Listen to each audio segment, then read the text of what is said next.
Abakunzi ba East African Daily Update nongeye kubasuhuza mbaha ikaze mu biganiro byacu bya buri munsi. Amahoro kuri mwese twongeye kubana kuri uyu mugoroba. Jean Paul turashimye rero bahaye ikaze, nishimiye kubana namwe nanone. Nagira mbabwire ko ariko mu kanya mfite umushyitsi, nubwo amafoto atagaragara kubera gahunda arimo, tuzaba turi kumwe nawe mu minsi iri imbere, yenda n'amafoto na video nako igaragara, ariko si umushyitsi mu by'ukuri. Aha ngaha kuri East African Daily Update ni umusangwa, ni Muparu Manyota. Reka nze muhe ikaze, mbanze numve ko mikoro ye imeze neza. Nongeye kugusuhuza kandi gushimira ko wongeye kubana natwe Manyota muri iki kiganiro. Yego turabasuhuje natwe. Urakoze cyane Manyota. Reka mbanze mbwire badukurikiye ko ndibuze kwibanda kuri Congo byonyine, no kuba nagutumiye byari n'ikimenyetso. Turaza kugaruka ku nama ya kanama k'umutekano, aho Bintu Keita yaje kubriefinga Security Council ababwira ikibazo cy'umutekano. Nta bishyashya bihari, ariko nyuma y'iyi nama amakuru mfite aravuga ko hari umwihezo cyangwa se umwiherero hagati y'ibihugu biri mu kanama k'umutekano ku isi, ku buryo tuzumva n'indi raporo izakurikira. Ariko hagati aho ndaza kugaruka kuri Tabara. Tabara nayo yongeye kunyomoza Kagame muri Twitter zabo, ndibuze kubereka. Ariko mbere yuko nza muri ibyo byose, ndibuze no kubaha update kuri amakuru yavuzwe n'umuvugizi w'ingabo za FARDC muri 34e region militaire hariya Nord Kivu, cyangwa se n'umuvugizi w'abasirikare hariya muri Nord Kivu, Njike Kayiko Guillaume Colonel cyangwa se Lieutenant Colonel. Akaba yavuze ko bafite aba RDF benshi bitanze ku rugamba, abandi bagafatwa miri, ndetse aho ni mu gihe na SADC ikomeza kuvuga ko irimo itoza aba FARDC mu gihe banarwana hamwe cyangwa se bakora operation hamwe. Ejo nababwiye amakuru y'uwitwa Colonel Zimurinda. Nabonye conflicting information cyangwa se makuru agenda anyuranye, sindagera ubwo nshobora gusiba cyangwa se guhindurana ko inkuru yanjye, kuko n'ubundi baranyemeza ko yes, ejo habaye imirwano ikomeye, kandi nawe nubwo ngo asanzwe abarirwa muri headquarter, ariko nawe yari yagiye muri iyo mirwano. Bityo rero ko byose biri bishoboka, ndetse bamwe bakaba banambwiye ko ngo ashobora kuba yanageze n'i Kanombe, abandi bakavuga ko ngo ari abasirikare be barashwe, ngo ariko we ngo nta kintu yabaye. Bityo rero ndacyakomeza ko baracyabihisha cyane, kandi bafite inyungu nyinshi zo kubihisha. Nanjye ndagira ngo mbibagerereho, noneho mbone kuzagaruka mbabwire niba koko nshobora gusubira ku nkuru yanjye cyangwa se nkayishimangira. Reka rero nongere mpe nanone ikaze bwana Manyota, wemeye kubana natwe muri aka kanya. Bwana Manyota, uyu munsi ndagira ngo tutanagutindiye mu gihe nkigufite, ndibuze kuza gushyiraho igice cya video igaragaza intervention z'abambasaderi bakoze wa Etats-Unis nk'uko bisanzwe, wa Congo, wa France ndetse n'uw'Ubwongereza. Abo nibo njya nkunze kwibandaho, ko nzi ko n'ubundi baramutse barekuye Kagame batya uyu munsi, ntabwo n'ejo yaba akiri umutegetsi. Ariko ntabwo ndi bubishyireho none, kubera ko nzi ko ntagufite igihe cyose. Ndagira ngo dutangire ngira ngo nkubaze niba washoboye gukurikirana nibura bike muri biriya bya Security Council, kubera ko yes, nta bishyashya cyane birimo, ariko ibi birego bikomeza kugenda byiyongera buri munsi, hakaba bakomeza kugenda badokimanta ibyo ari M23 ari RDF bakomeje gukora. Ibi bintu ntabwo nibaza ukurikije ndetse na mood ya Kagame cyangwa se na RDF uko bameze, simpamya ko ibi bintu bizakomeza bigahera mu kirere nk'uko babyibaza. Diplomasi ya Perezida Tshisekedi nk'uko yabivuze ejo bundi, ubwo ndavuga barutundura, biragaragara ko imaze gufata indi ntera, ndetse Kagame we ubwe muri Jeune Afrique yarivugiye ngo ni manipulation aho kuyita diplomasi. Uribaza ko ari ufite upper hand mu cyongereza, cyangwa se ninde twavuga mu by'ukuri uhagaze neza muri ibi bintu hagati y'abaperezida bombi, bwana Manyota?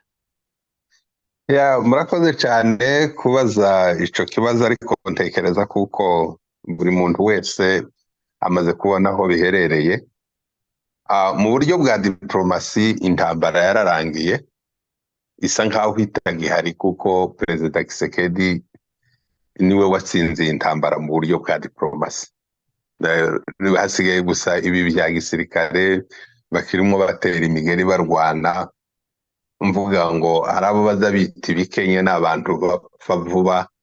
Abo basirikare nyine b'ibikenya nibo barimo bapfa, ariko mu buryo bwa diplomasi intambara yararangiye, kandi yarangiye Perezida Tshisekedi ayitsinze. Urebye nk'iyi raporo ya Nations Unies yasohotse kuva mu kwezi kwa 12 kugeza mu kwezi kwa gatatu ku minsi 19, ngira ngo ibintu bagiye bavuga, urabona ko barimo bageraho baje kugereranya M23 na RDF nalo. Rero ni ukuvuga ngo iyo bafashe M23 bakayigereranya na RDF nalo, ni ukuvuga ko barimo bayijyana mu rwego rw'abateroriste, kuko ADF nalo yamaze kuba qualified nk'abateroriste. Ubwo rero M23 wa leta ya Congo niyo yonyine ikibita abateroriste, ariko kuba raporo za Nations Unies zirimo zisohoka zigenda zikwega impfu zabaye muri Nord Kivu, kandi urabona kuko ari raporo zimbitse, bagerageje gukurikirana ibintu byose, baravuga umubare w'abantu bapfuye, bakavuga umubare w'abagore, bakavuga umubare w'abana, bakavuga umubare w'abagabo. Usanga bakwega impfu zagiye zabishwe na ba ADF nalo n'abishwe na M23 zose bakashira hamwe. Cyo ni ikibazo n'akaga gakomeye kaye kaza kegera M23, ku buryo mu minsi mike uzahita wumva kuko nayo nyine bayikalifiye nk'abateroriste. Ariko ubundi basanzwe ari abateroriste, ariko kuri Congo ndetse n'abandi bantu bamwe bagiye bafatwa ku giti cyabo bakabashyira kuri za sanction, ariko uravuga ko n'umutwe biriho birahajya birerekera ko n'umutwe wose bashobora kuwukalifiya gutyo? Urebye aho bigana ukurikiye kuri iyi raporo ya Nations Unies yasohotse kuva mu kwa 12, urabona ko bagiye badetaya kandi kose batangiye bavuga uko amatora yagenze, ibyo bafashije mu matora, amairregularité yabaye mu matora, za violence zagiye zibamwo, noneho barazamuka bagera ku mfu z'abantu zagiye ziba muri Noro, muri Nord Kivu, muri Turi, noneho bagenda bavuga abishwe na ADF n'abishwe na M23. Nuvuga ngo rero iyo bavuze bakavuga ADF bakavuga na M23, abo bose ko baragenda barija ku rwego rumwe, kandi urwego rwa ADF rurazwi. Nukuvuga ngo M23 nayo irashaka kuyisanga harya. Ni kwiraza kuri ikibazo rero gikomeye kuri M23. Kandi rero leta ya Congo yo yamaze gukalifiye M23 nk'abateroriste, ariko Nations Unies cyangwa se ibihugu nka Amerika cyangwa se za Union Européenne ntabwo zari zerura ku mugaragaro ngo zemeze kuko ari abateroriste. Ariko ukurikije raporo ya Nations Unies, nibikomeza gutya bazaruka bakalifiye nk'abateroriste.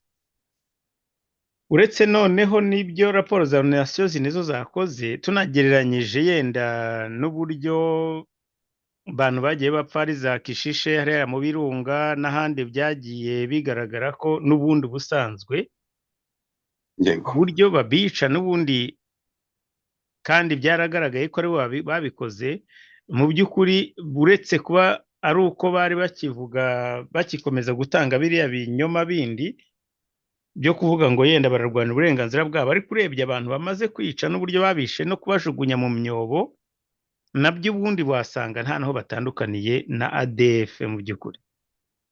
Nibyo urabona aba bantu ba Nations Unies bagenda begeranya ibimenyetso byose kugira ngo baze gukalifiya abantu nk'abateroriste, urabona iyi ni raporo y'igihe gitoya cyane mu kwa 12 n'ukwa gatatu, ariko urebye imibare y'abantu bagiye bavuga bagiye bagwamwo b'abasivile, hari aho nabonye 500, ahandi za 590. Ibyo byose bagenda babyegeranya noneho bakabihuza n'ibya mbere byagiye biba mu mezi yatambutse cyangwa se mu myaka yatambutse. Ibyo byose ni ibiguma gukwegera M23 mu kaga kenshi. Hari mu magambo aba bantu bavuze, amagambo abambasaderi bavuze, ndi buze kuza gushyiraho yenda hatoya, sinzi ko turi kumwe, ariko amwe wagiye yumva. Ambasaderi w'u Rwanda yakomeje kugaruka ku bintu byo kuvuga ngo abanyarwanda, abatutsi bo muri Kongo ko kimwe ari mu bibazo bitumye nyine hagomba donc bakenera, niba ntabwo yavuze ko ariyo mpamvu bakoze intervention, ariko avuga ko ibyo bintu bikwiriye guhagarara, Kongo aricyo kintu kimwe ayirega. Mu Rwanda nakwibutsa ko yenda cyangwa nakubwira ko Kagame n'ubutegetsi buhari bavuze ko ubundi nta jambo Mututsi rishobora kongera kuvugwa mu Rwanda ubwarwo, yabivanyeho. Ariko ni argument ambasaderi babo baza muri hariya muri ONU bakavuga ko ibyo ari ibintu bashyira imbere cyane, ko ari bo bantu bashaka kurwanira cyangwa se ko kubera iyo discrimination. Iyi mvugo abantu benshi bamaze kwisobanukirwa, ndetse na Perezida Tshisekedi urebye, of course igihe njya mvuga ko yes ari ihohoterwa rijya rikorerwa bamwe mu bavuga ikinyarwanda muri Kongo, ariko ubutegetsi bwagiye bugaragaza ko burwanya ibyo bintu kandi ndetse bugafata n'ingamba hamwe na hamwe. N'ejo bundi bariho berekana umwana w'umukobwa, baza kuvuga ko nyuma yaho umwana w'umukobwa ngo atari n'Umututsi, cyakora nubwo yaba ari nawe, ariko bashaka kwerekana ko iyo ari impamvu yo kugira ngo batabare cyangwa se bahagurutse ingabo. Ariko Bwana Manyota, ndabizi ko ibintu wigeze kubivugaho mu bintu Kagame yakoze haba muri Kongo cyangwa se no mu Rwanda. Mu by'ukuri afite moral authority mu Cyongereza, cyangwa se hari uruvugiro yari akwiriye kugira kuvuga ngo ni umuntu wo kugira ngo avuge ko ari umuvugizi cyangwa se ari umurengezi w'abatutsi, uwabara abantu bari ku mutwe w'abatutsi. Nubwo ibyo bintu byabiriho, eske Kagame niwe ntumwa y'iryo jambo, cyangwa se niwe muntu ukwiriye kuvuga ko arengera inyungu z'umututsi noneho muri Kongo atari no mu Rwanda?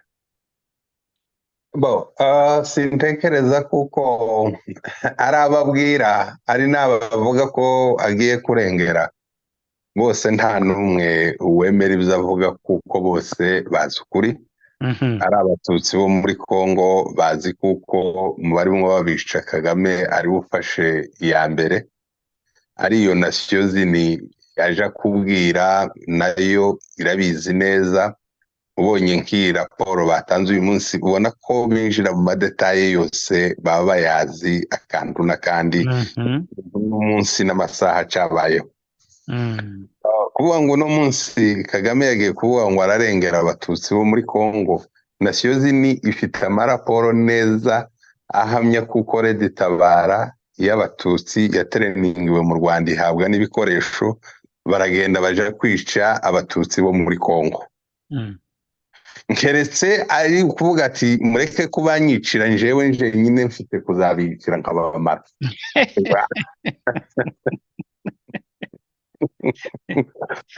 Ntimubantangiye cyangwa ndimuntwara akazi kanje nari mfite ko kubisha.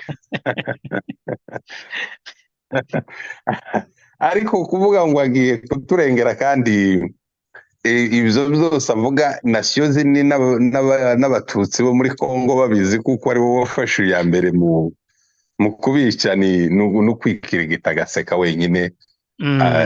Ni bya bindi bavuze ngo ni nka Autriche, ngo ahisha umutwe mu mucanga ngo akagira ngo ahandi hose yahahishe. Ariko nta biriya avuga nta bantu bobyumva. Ari abatutsi bo muri Kongo ntibobyumva, bazi ukuri. uhora ubona bamwamagana ku marezo sosiyo bavuga kuko batamukeneye, badashaka ubufasha bwiwe. Sinzi rero uko umuntu yokubwira ngo ntashaka kumufasha, uwo warangiza ukavuga ngo yenda gufasha gushaka no. Ubwo rero haba hari ikindi kintu kiri behind atashaka kuvuga. Baramwamaganye, amaraporo ya Nations Unies yagaragaje kuko nizo nterahamwe ze yirirwa aririmba ziri muri Kongo haba mwiziwe. N'ejo bundi hariyo bafashe ifite mission yo kuja kwica abantu b'abatutsi bahungiye hariya muri Kongo batahungiye mu Rwanda. Rero ibyo byose Kagame yirirwa atuma nimbara aba ambasaderi be cyangwa se ministre wa affaires étrangères ngo aje kuvuga muri Nations Unies, ni ukwikirigita agaseka, ariko kuri kurazwi, kuzwi n'abanyekongo bose muri rusange. Dukurikije n'ijambo perezida yavuze ubushize, yaravuze ati hariho bafo wazalendo bagenda bakaja kwica abatutsi n'abanyamurenge kugira ngo basasire Kagame tapi abona aho yambukira ngo aje gutabara abatutsi. Ni ukuvuga ngo ni wa muntu ushobora kohereza abantu baza kwica abatutsi yamara akavuga kuko aje kubatabara. Nigeze numva hariho umudokiteri wabayeho ni entre mu Bushinwa no muri Japan wateraga abantu urushinge rwo kubahereza kugira ngo azane umuti wo kubahembura ngo yigire umuganga w'igitangaza. Undi nawe nuko niko abikora, agakereye izo za mayimayi, noneho atuma zikaja kwasa umuriro hariya zikica abantu, yarangiza akavuga ngo aje kuwuzimya. Ariko iyo politike yiwe yamaze kumenyekana, yashutse abatutsi bo muri Kongo igihe kirekire, yiyorobeka akigira umurengezi wabo kandi ari wo bamaze, ari ku nyungu ziwe. Bamaze kumumenya, ndagira ngo mwagiye mubona amadeklarasiyo y'abantu b'abarideri bakomeye b'abanyamurenge b'abatutsi bavuga kuko batari muri iriya ntambara, batayishigikiye, batashaka kuko barengera. No guhereza urugero rwa Ministre Alexis yarabivuze ati yaba Kagame yazaga koko aje kuturengera, ati ntituba tugifite ibibazo dufite, ariko azanwa n'inyungu ziwe, twebwe ibibazo tugakomezanya nabyo. Wabonye rundi rwandiko rwanditswe n'abahoze ari abaministre, barimo wahoze ari Ministre Ruberangabo, Zashe, Gasore Zebede, Kamanzi, banditse nabo bamwamagana. Wabonye interview wahoze ari Vice President Zarias Ruberwa yakoze kuri Top Congo avuga ati irekareka ibya rebellion, izi rebellion cyaricyo ntabwo naje muri rebellion.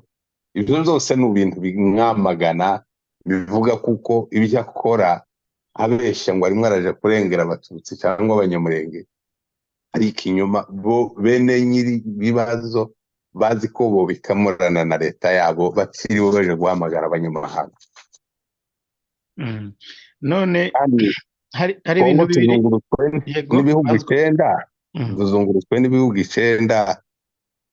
Ntabwo rero twoje gutabaza ngo tuje gutabaza u Rwanda, sinabwo rutwegereye, kitwegereye n'u Burundi.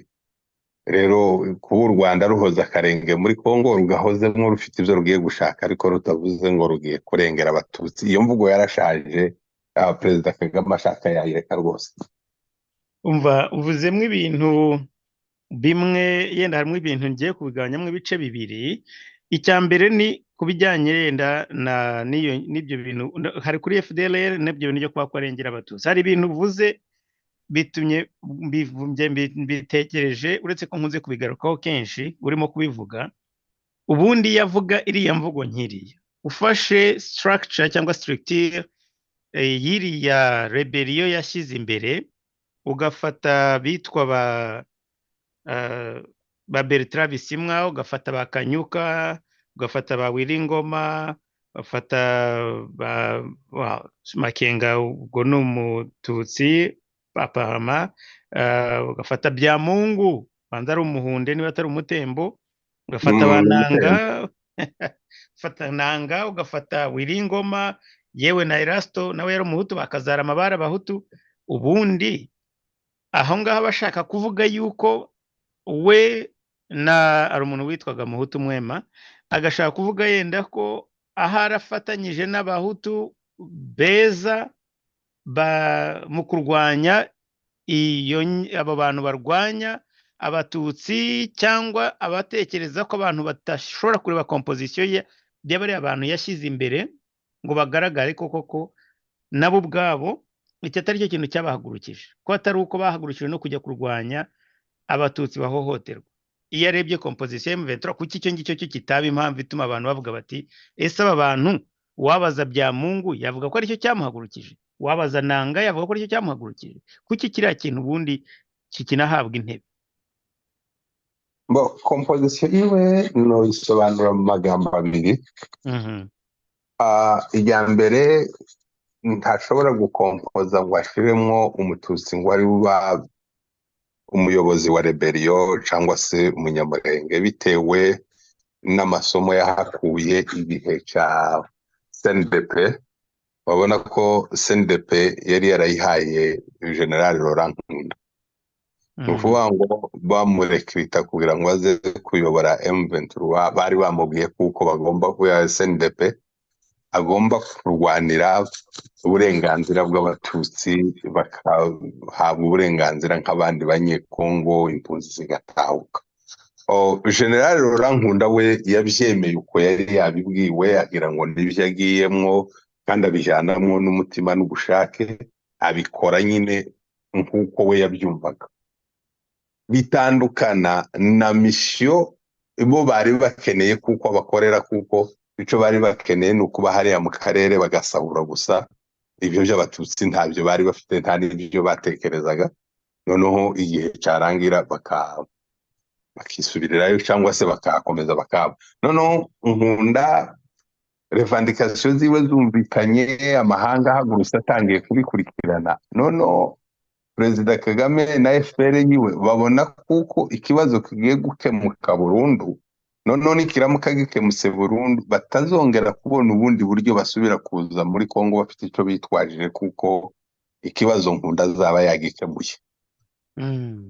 Nicyo gihe rero bahise bamufata, baramufunga, barayisenya, baza gutangira M23, kuko ni mu gahe gatoya gusa kabaye ko kugira ngo ni transition yo gusenya CNDP bagahita bashinga M23. Noneho itarimo Nkunda, noneho itakuriwe n'umuntu w'umututsi kandi cyangwa se w'umunyamurenge, kugira ngo noneho aba ari umuntu wabo bangaje bakoresha ibyo bashaka, ariko ibyo areba bandika atafitanye isano nabyo nta n'icyo ashaka kugeraho.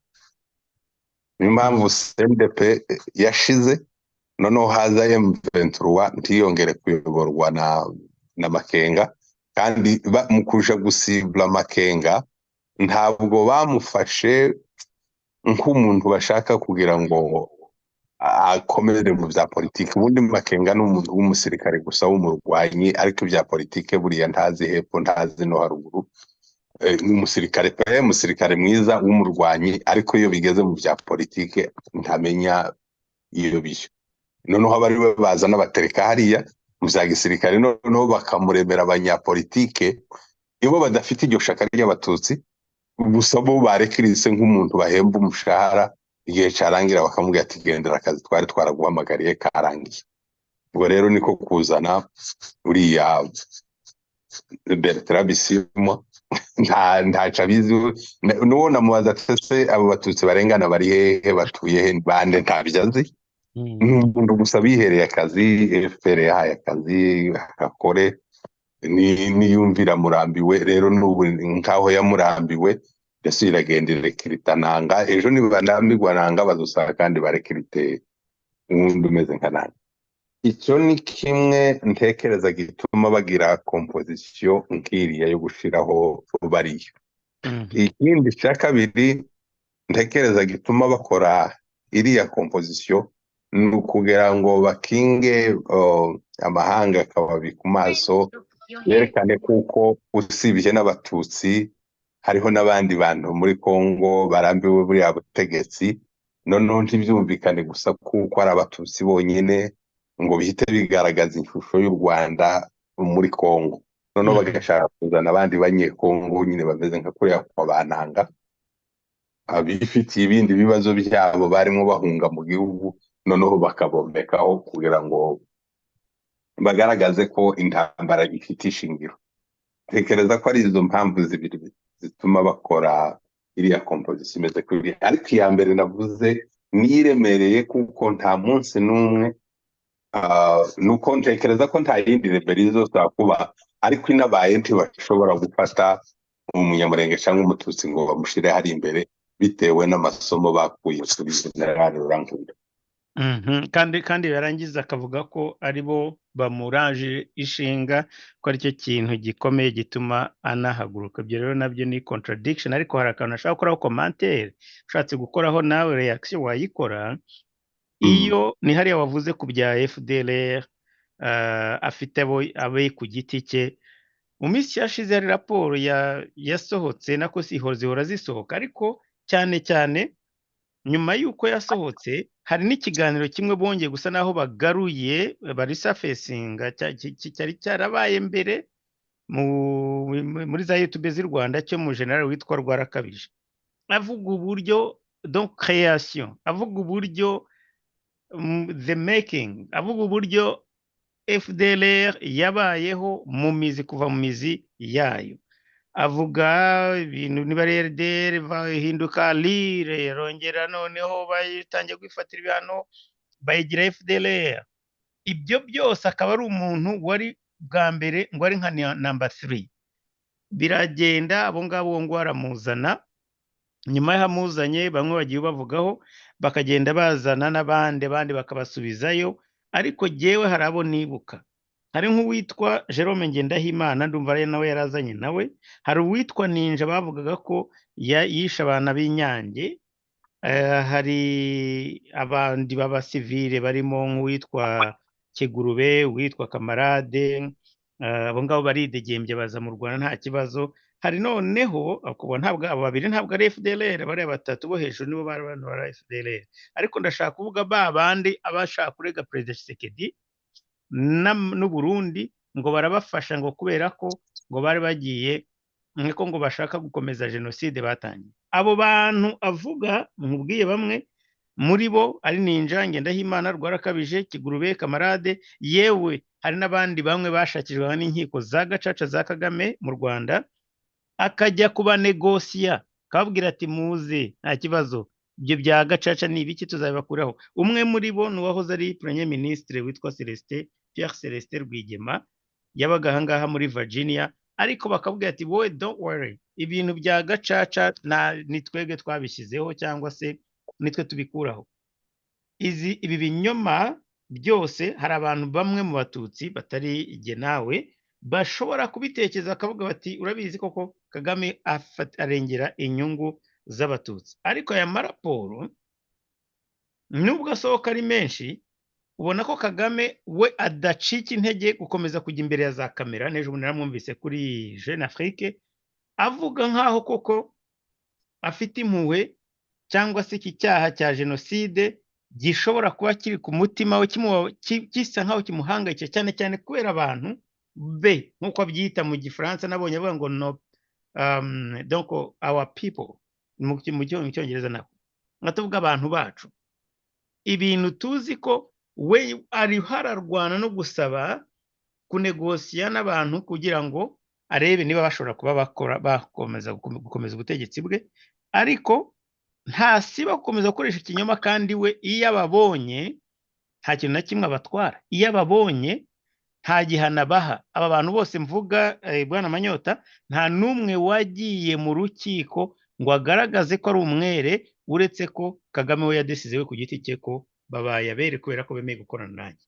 Ibi bintu amahanga wabivuze neza arabizi, ariko biragaragara ko umuntu umwe utabizi ari Kagame wenyine. Cyese ushaka gukora commentaire kuri ibi, sino ndajya kuri Red Tabara. Commentaire gatoya kuri ibi ngibi. Ubu nyine imbere ya Perezida Kagame interahamwe ni jewe nawe. Nge ni ukuri cyane. baranabivuga bapfa bagane kuri Twitter.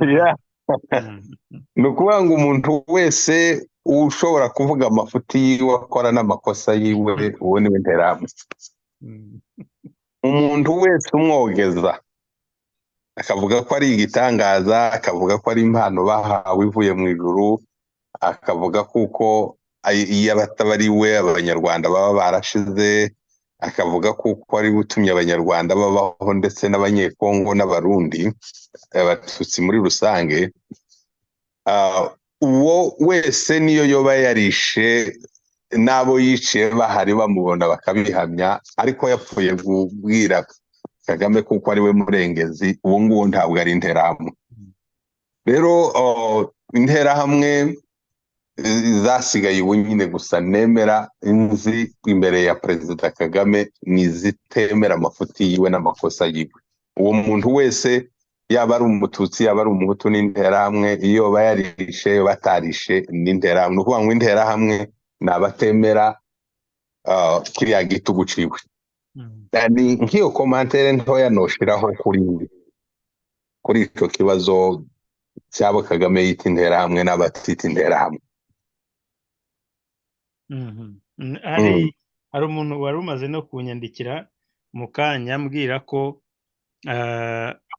ngo uwo ninja amaze gukora amaze kugira za promosiyo ubu ngubu.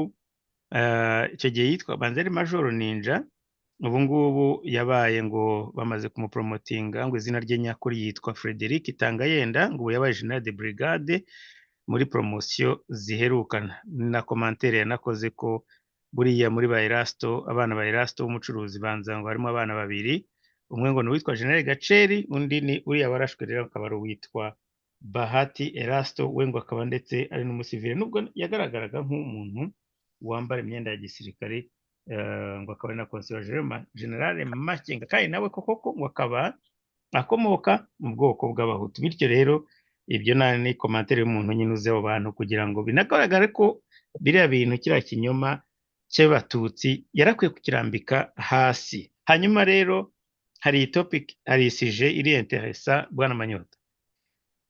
Natangajwe uyu munsi, yenda mbere yo kuvuga ko bamunyomoje Kagame, ahubwo nabonye hari interview yabaye yaciyeho kuri Jeune Afrique Kagame, nizere ko wenda baba barayibonye, n'iminota mike yabashize, ariko mfite yanditse yose uko yakabaye. Kagame yaravuze ati biriya bintu byo kuvuga ngo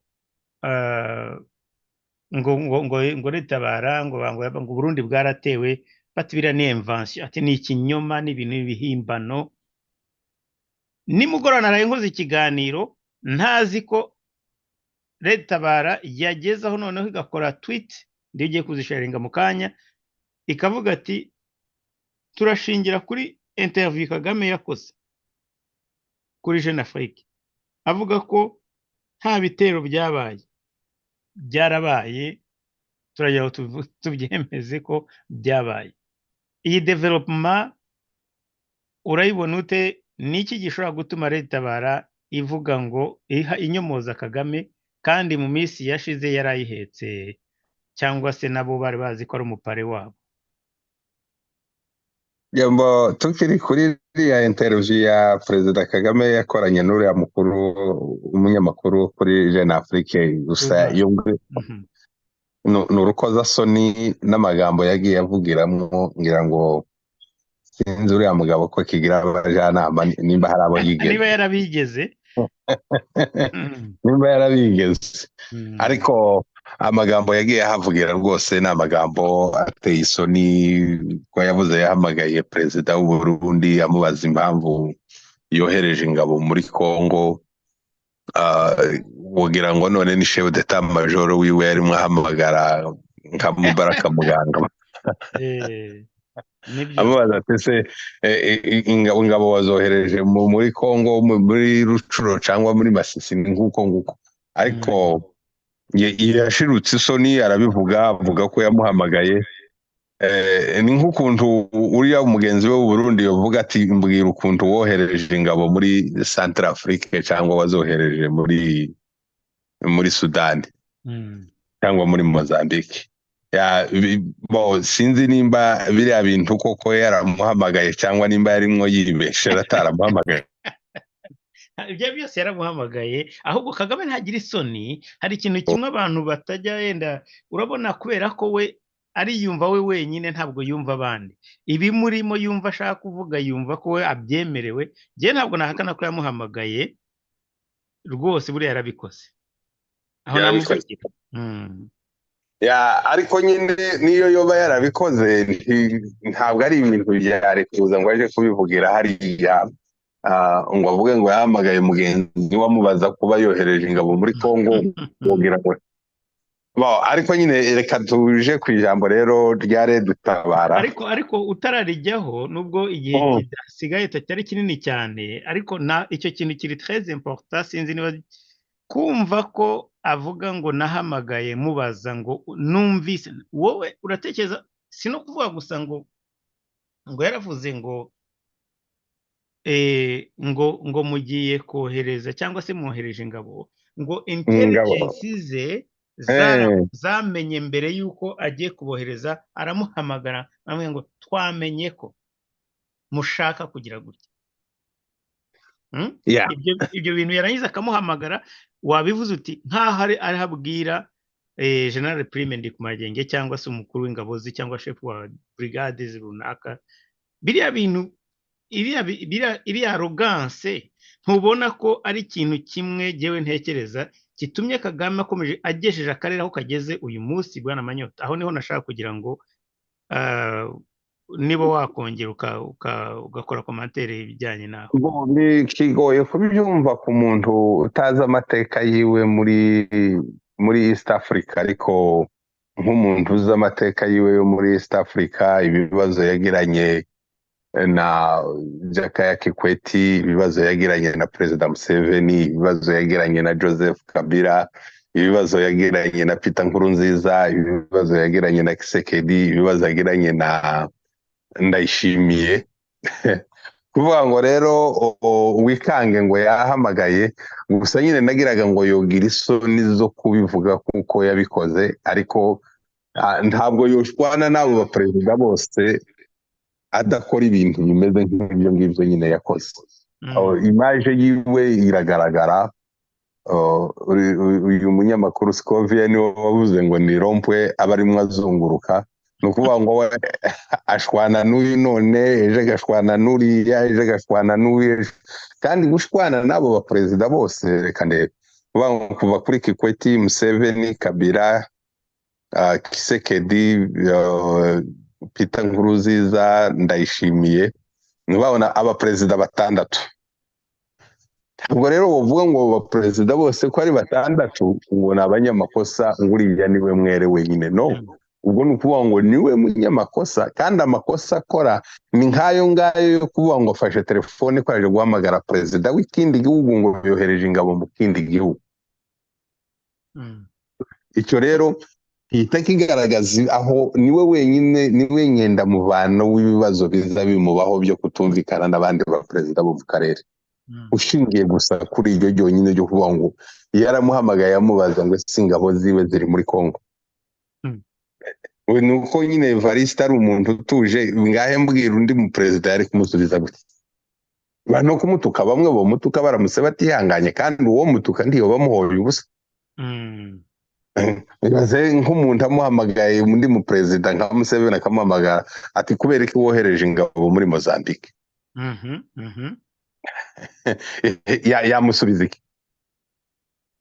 Aho niho nanjye navugaga ko kuko yaba hari umuntu wamuhaye isomo uyu munsi, ntabwo yari agihamagara abantu ababwira. Bashobora kuba bamusuzugura bakamumefira, bakavuga bati nuko yabaye, bakamwihorera, ariko ntibamenye hariho azana akarere n'ibyago akazana.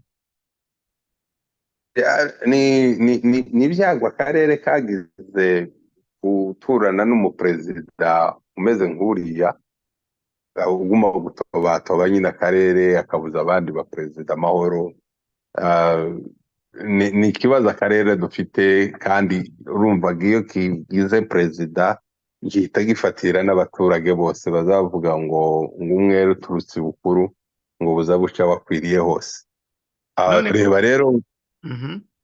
nk'iyi telefone yiwe na Ndayishimiye amagambo baganiriye niwe yaviriyemo gufungura umupaka wa Burundi n'u Rwanda. Rero abaturage babigendeyemo rero baba abanyarwanda baba abarundi. Ni ukuvuga ngo uyu mugabo ni akaga ku karere kose, agenda akanduranya n'abandi baperezida. Yaba umuturage usanzwe ntacyo byari bitwaye, ariko kubera kuko ari perezida buri gihe azoza agenda agonganisha abaturage b'abanyarwanda n'ab'ibindi bihugu, kandi buri gihe kubera kuko iyo agonganye n'u Burundi abaturage b'abanyarwanda barahababarira, yego n'abarundi bakababara, ariko mu gihe abarundi bo baruhutse yikoreranye na Tanzania, sitira abanyarwanda bo barakomeje. Yazunguruka rompo yaseruka mu Bugande, abatanzania bo bakaruhuka, ariko abanyarwanda bo ntibaruhutse. Yagaruka muri Kongo, abagande bararuhutse, ariko abanyarwanda bo ntibaruhutse. Ni ukuvuga ngo uko agenda azunguruka agenda agirana ibibazo n'ibindi bihugu, cya gihugu bafitanye ikibazo icyo gihe kikagira ibibazo abaturage bacu, ariko yakivaho yazunguruka cya gihugu cyo kikaruhuka, ariko abanyarwanda bo bahora muri ibyo bibazo. Ni ukuvuga ngo biva muri est bikaja muri west, bikava muri nord bikaja muri sud. Ngo u Rwanda rwo ni n'ubwo gusengera. Abantu bari baturiye umupaka w'u Rwanda n'Ubugandira imyaka yose bagize umupaka ufunze, aba banyarwanda bahahuriye n'ikibazo gikomeye. Uyu munsi kuba ufite umupaka n'u Burundi, abanyarwanda bafite ikibazo. No munsi bo ku mupaka yego n'abarundi baragifite, ariko no munsi abanyarwanda baragifite, abagande bo ntaco bafite. Ejo bundi Tanzania yari gifite, ariko uyu munsi ntaco. Na Kongo ni ukuvuga ngo biragenda byose bikagaruka, ingaruka zikaba ku baturage b'abanyarwanda cyane kurusha abandi, kuko bo bakira ingaruka zivuye kuri ibi bihugu byose ko ari bine icyarimwe. Ubwo rero bihita bifata igihugu cyose, uhereye mu majyaruguru ukaja mu majyepfo, mu burasirazuba no mu burengerazuba. none bana Manyota, kuko igihe cyacu ntabwo ari kinini cyane ndamini cyawe, ndagira ngo uze kuri ya topic twari dutangiye kuganiraho. Kubona Leta Tabara inyomoza ku bugende bigendereye Paul Kagame kuri interview, bakanakora ku buryo bavuga bati ni reference ku byo Kagame yavuze muri Jeune Afrique. Donc Jeune Afrique, ku bantu bamwe bari kureba screen yanjye nabishyizeho, aho Leta Tabara yavuze ati in an interview with Jeune Afrique published on 25th March of 2024, Rwandan President Paul Kagame said that his intelligence services had shown that no one had attacked the CNDD-FDD regime, that it was an invention of the latter.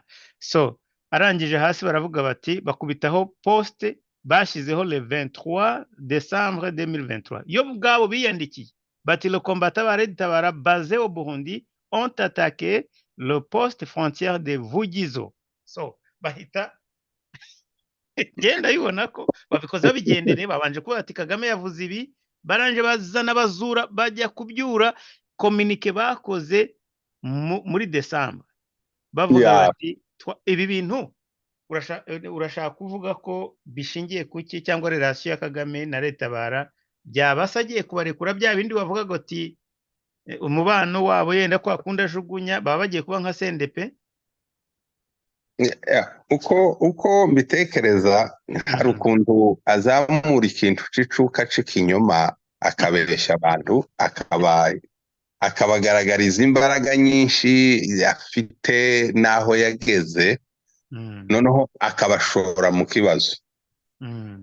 Yamara kubashora mu kibazo, abantu bamara kukigeramwo akabarekura batagifite kwikura muri cya kibazo, noneho agasigara abakoresha uko ashatse kugira ngo bagere ku nyungu ziwe, kubera kuko yamaze kubashora mu kibazo batagifite kukivamo. Rero abarundi ni abantu b'abademokarate. Nimba yari yababwiye ati uyu mwaka ugomba kurangira leta ya Evariste Ndayishimiye tuyikuyeho, kuko azabivuga cyane, hari ukuntu yizeza abantu akababwira ati igihe kingana gutyo. Urabona ko mu gihe cy'amezi 9 bari bavuye muri este barenze muri weste ya Congo muri 96 kuva muri Septembre kugeza muri Me bari bafashe igihugu cyose mu mezi 9. Hari ukuntu rero yaje muri Congo azana ico cuka cyo kubwira abanyekongo ati uyu mwaka uraza kurangira igihugu cyose twaragifashe ari ubundi butegetsi, akizeza bari abantu bo muri M23 bitangaza abantu bagashuba bagasara bavuga kuko ubutegetsi bwa Kisekedi bugiye kuba bugiye kurangira. Tekereza ko ibyo nibyo abwira n'abarundi nabo ashobora kuba yarababwiye. Abarundi rero ni abantu b'abademokrate, ababeshe bakabona ntibyakunze biroroshe cyane kudivorusa nabwe. Bakamubwira ati mugabo waraduhenze ibingibi ntibikunda. Noneho rero kugira ngo bababwire ngo ati reka ati nta bitero bateye ni nko guhakana kuko nta ntambara bafite. Abarundi bashobora kubimwere barashobora hariya ku mugaragaro bakavuga ati no bitero twarabikoze. Ubwo rero nimba binaniranye abarundi buriya bagira freedom cyane, ati subire mu Burundi tuganire na biriya bitero bakanabisabira n'imbabazi bakagenda bakaja bagasubira muri leta. Birashoboka ko kugira ngo abarundi bakore yitwita kuko umubano wabo wa TABARA na Perezida Kagame utagihagaze neza. Urabona kuko bakoze banyomoza amagambo yavugiye haya muri Jeune Afrique kandi babigendereye. Ngo ibi babikoze, ariko hariho indi mpamvu ishobora kuba ari iyo mvuze, ariko ishobora kuba ari indi hayibaganisha muri divorce hagati yabo na FPR. Kandi rero abarundi ntabwo ari nk'abanyekongo, twagiye tubana nabo mu ntambara zo muri Kongo. Ukabona umusirikare w'umunyarwanda aje gutwara umusirikare w'umurundi nk'uko twara umunyarwanda cyangwa twara umunyekongo. Umurundi akamubwira ati mugabo ibyo ngaha ntibikunda, uramenya ivi iwanyu. Rero abarundi nta bantu batotwara nk'uko batwara abanyekongo. Ikindi novuga politike ya Kagame y'ikinyoma ashobora kuba yarigishije TABARA kurasa n'uburyo bitwara gisirikare, ariko ntabigisha ikinyoma ciwe. Biriya rero yabibesha kubera kuko abarundi batabigishije kiriya kinyoma cye, bakavuga ati reka arabesha ngaha, iki gitero ni twebwe twagikoze. Icyo nacyo kirashoboka kuko abarundi bari honete cyane, bashobora kuba atarabigishije ikinyoma ciwe bagahita bavuga ati uyu mugabo arabesha. Ariko se ubundi babigenza gute? Urumva abantu bapostinze ibintu bikurikiranye, mfite amatangazo yabo yihariye, bagiye bandika bavuga ko bashaka kwerekana mbese bo bashaka guprovinga existence yabo, kwerekana ko bahari, bari relevant, bashobora kugira ibyo bakora banahungabanya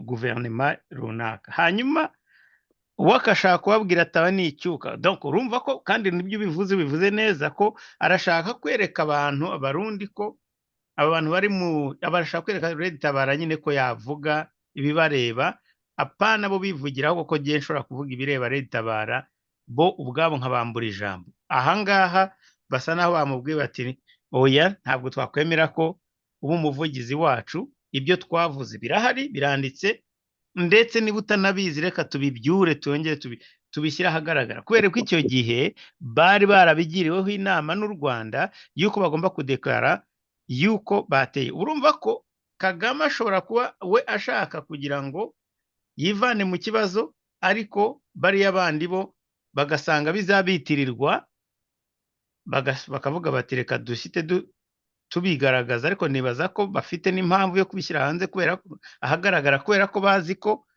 igihe kiri imbere umunsi bazatangira guterana amagambo bizabafasha cyane cyane ko bafite impamvu yenda na za communication zishobora kuba ziba ku banyakarundi, uko amakuru yavugaga, zibabwira bati mukora akantu kugira ngo za negociation zihute, barangiza bagakora. None Kagame atangiye gusa nkaho avuga ati ibyo bintu ntibyigeze bibaho.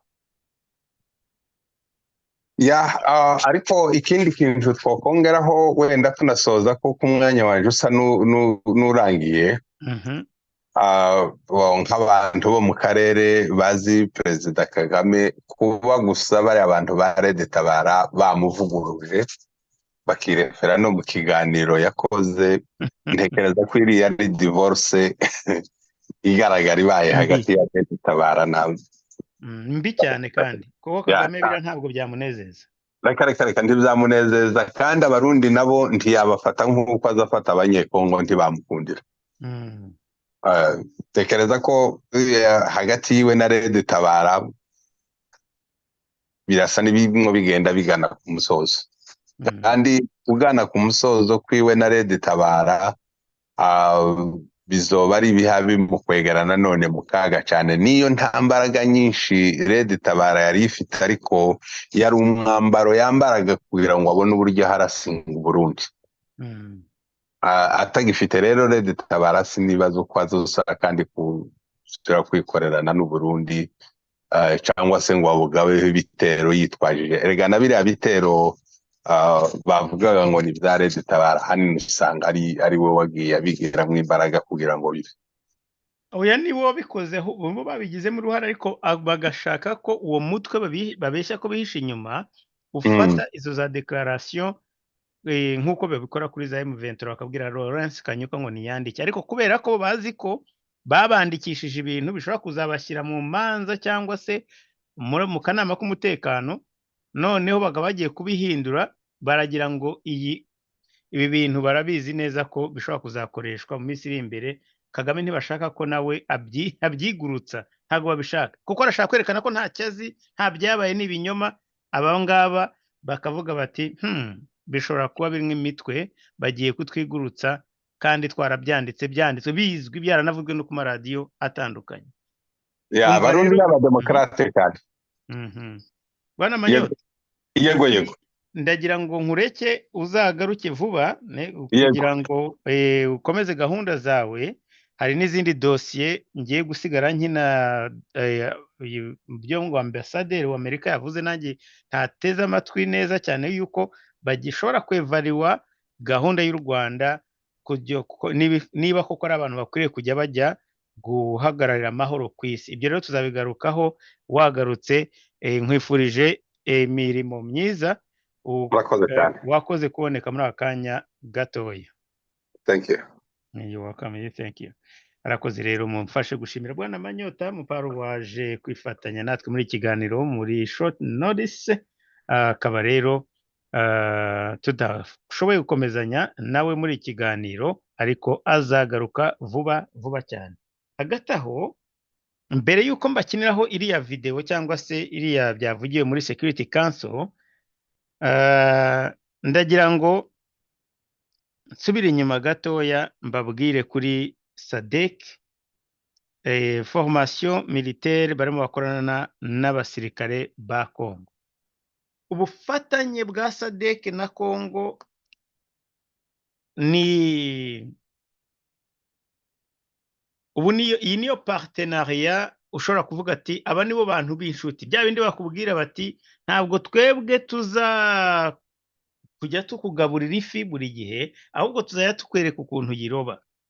Barimo barabigisha, bakabereka ibyo bagomba gukora, ndetse bakanakora operation, uburyo bashobora gukora operation hamwe ntibabangamirwe. Izo mpande zose urumva hari ikibazo cya discipline, hari ibibazo bya human rights n'ibindi byose bijyanye nabyo. So SADC yahisemo cyangwa se yahisemo kujya training. Amafoto ndumva nari nayaberetse, cyangwa se reka nongere nya sharing niba ntabikoze. Ni biragaragara ko ntigeze nya sharing. So hari abasirikare ba Tanzania bagaragara ko bari muri formation n'abasirikare ba Congo, hakaba ndetse n'abasirikare ba South Africa nabo bigaragara muri uniform zabo ko nabo barimo barimo bagaragara ko nabo ba traininga, donc ku mugaragaro. Si ibyo gusa, bakoze SADC Yimuye n'abaturage bari begereye hafi y'imirwano, biriya nabyo ntako bisa, biriya ntako bisa, kuko urabona ko bari bamaze iminsi batera nako ntabwo ari ugutera, nako si ukuvuga ngo nibwo bari bakibatera gusa, iriya atake ziriya amabombe n'uyu munsi bateyeho amabombe agera kuri arindwi s'il vous plaît, amabombe 7 bateye muri hariya kuri base militaire ya Mubambiro. Mubambiro rero akaba ari ahantu ariho hari headquarters cyangwa se base militaire ya SADC. Bahateye rero ibindi bibombe. Icyo SADC yakoze, yafashe abasirikare nako abasivile bahaturiye ibajyana kure, yabapakiye. Mfite ifoto y'amakamyo yabo babimura, ariko bikoreye communique bo ubwabo. SADC yakoze communique ubwabo. Ikiza kiri muri ibintu gihe cyo nabikundiye, ntabwo ari ukuvuga gusa ngo nuko bahungishije abaturage bakabajyana kure y'imirwano, ahubwo nuko na RDF yari ifite uburyo ishobora kuza kwemfilitira muri aba baturage kugira ngo yegere hafi ya kiriya kigo cya gisirikare. Biriya rero mu bihugu nka biriya bya SADC cyangwa se na Tanzania cyane cyane, ntabwo ari ahantu wasanga abapolisi Yesu ushobora gusanga batonye n'abaturage, kuko ikigo cya gisirikare ntabwo gishobora kuba cyegeranye n'abaturage. So uyu munsi babimuye, bavuze na sekretariya ya SADC yavuze ko rwose ari muri gahunda yo gusekiriza abaturage, kandi koko c'est vrai, nuko abasirikare bo barasinyiye intambara n'ibindi, nubwo amabombe yabagaho sava nta kibazo, barabyiteguriye, ariko abaturage kuba bari hafi nuko ko bari vulnerable, bari expose, kandi bakaba bagushwaho n'urusasu cyangwa se amabombe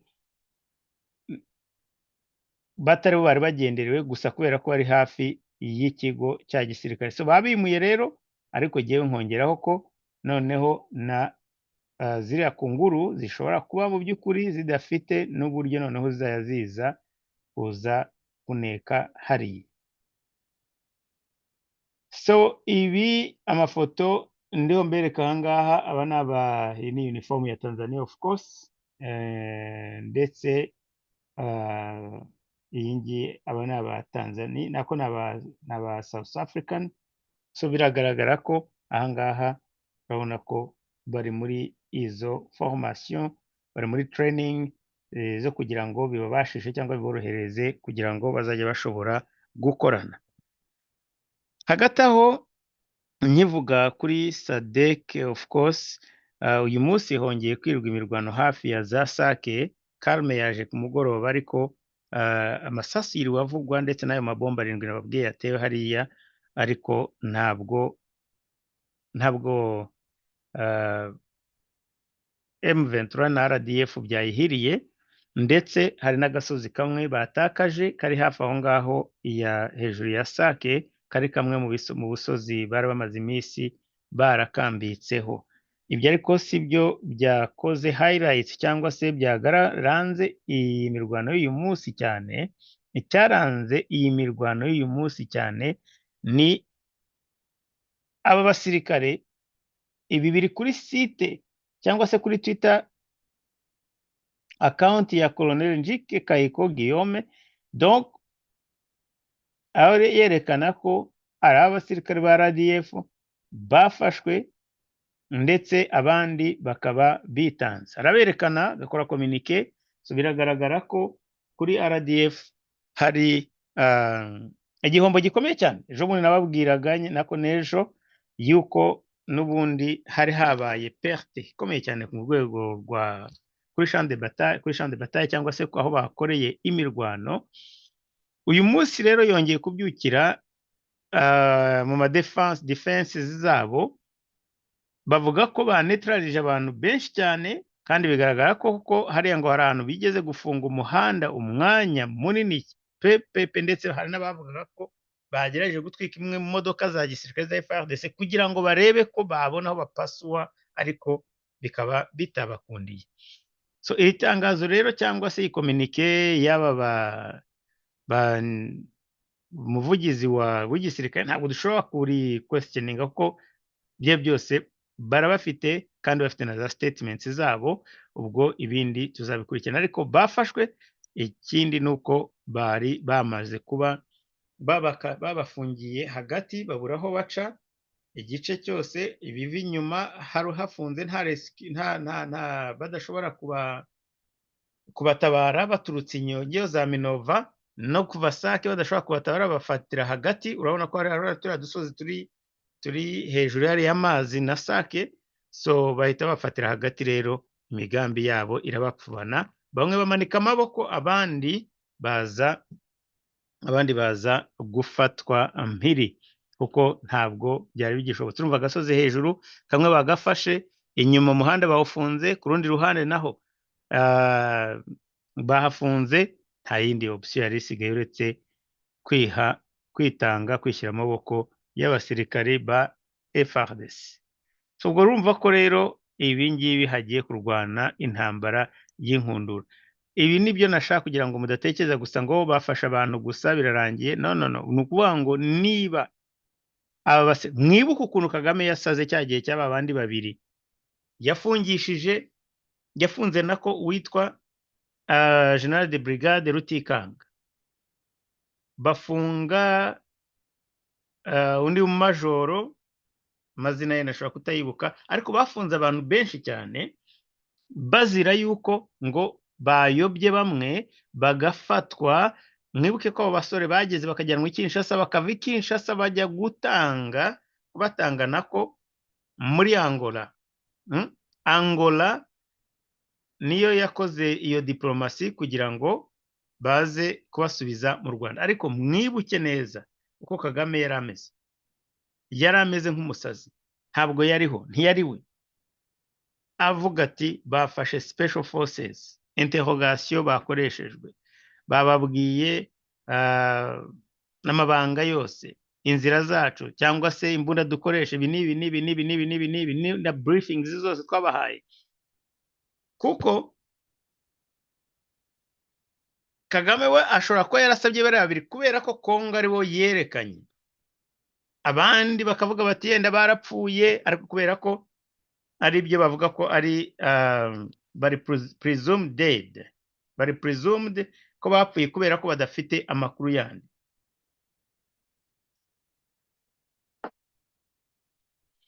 Bari presumed dead ni nkaho mbese avuga ati ubwo tutabafite barapfuye, ariko abafunzwe ntago muzi uko bangana. N'aba babiri mubona ntabwo ari bo gusa.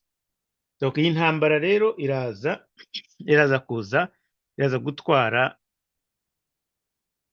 gutwara benshi. Kagame nababwiye ejo nababwiraga nti iyi ntambara igiye kumunanira, ariko ntabwo izamunanira atarakora iyindi escaramuche nini cyane itubutse, kubera ko byanze bikunze azakora amadega kandi ntabwo biri kera. Ndababwira ko atari kera cyane, ntabwo ari kera cyane, kuko ibintu birimo biragenda bisatira climax. Donc birimo biragenda bisatira hahandi kuri noyo. Mu bitege iminsi mikeya cyane itari myinshi muraza kubibona, tuzabigarukaho mbabwire nti nababwiye ko intambara igiye kumunanira. Ariko kandi mbere yuko afenena, ko agiye gufenena, azabanza akore pana moindre escaramuche, azakora cya escaramuche kinini cyane gitubutse, narangiza noneho Kagame zahita afenena. Reka rero mbabwire n'utundi tumwe ntarashyiraho iriya video, nuko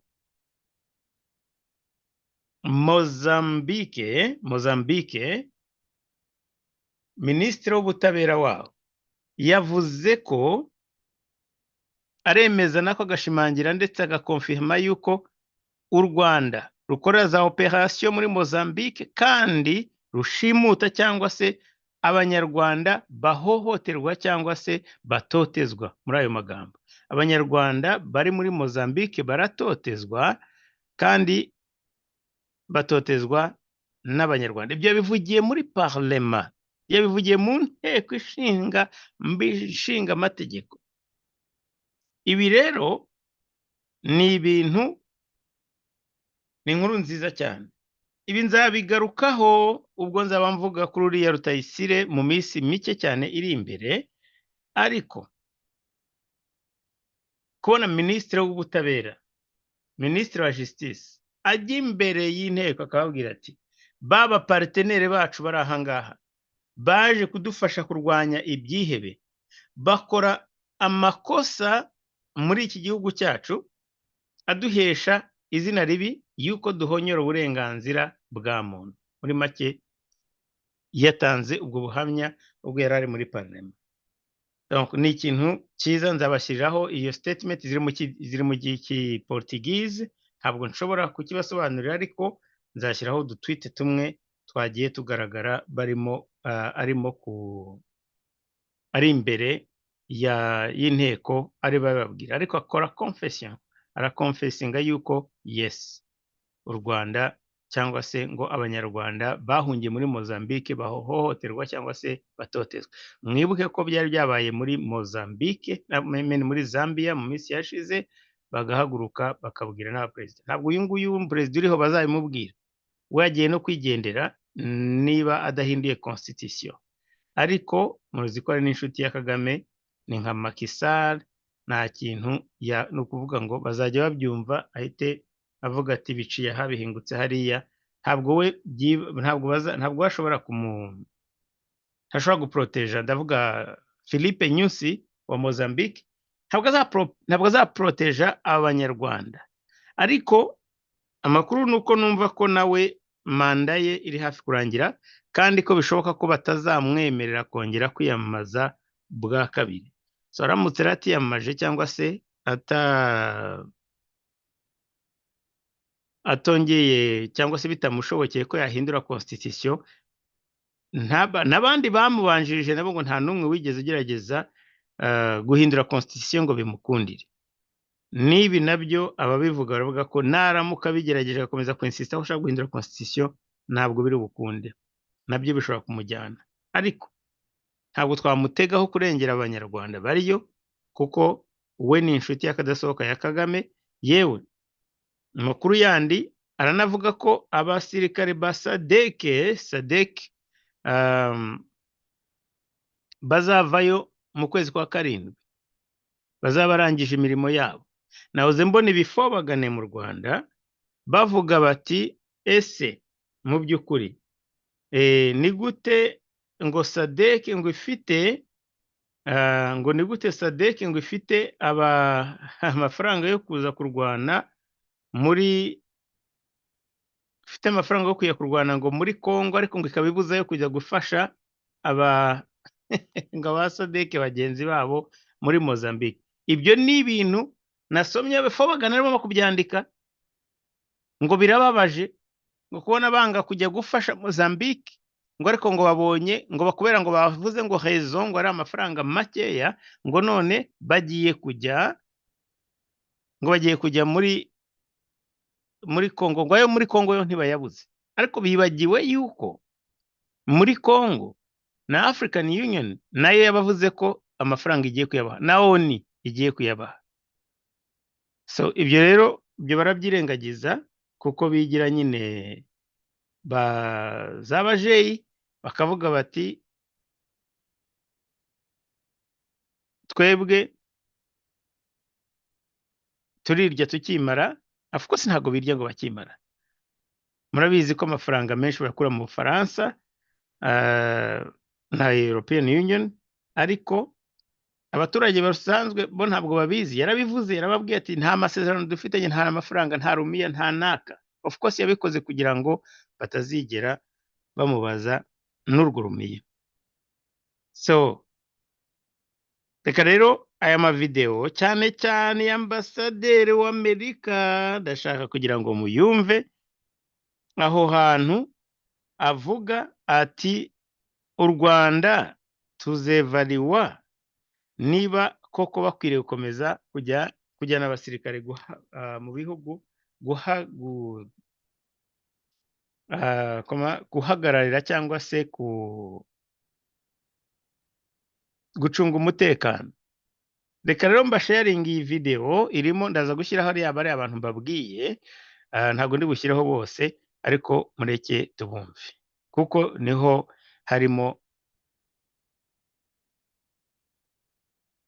hari yego, so niho hari message bashatse kubwira gukominika akarere.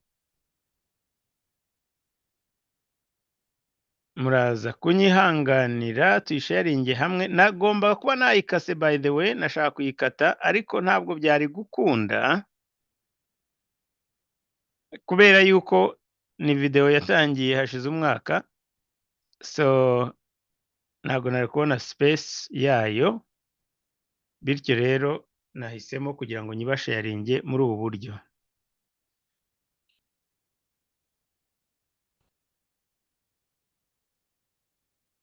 And the development of DRC. Thank you, Mr. President. I thank the representative of China for their statement. I give the floor to the representative of the United States. Thank you, Madam President. And thank you, SRSG, CADA, for your briefing today and for your steady leadership during this escalating crisis in Eastern DRC. I would also like to thank the civil society briefer who put forth a very sobering presentation.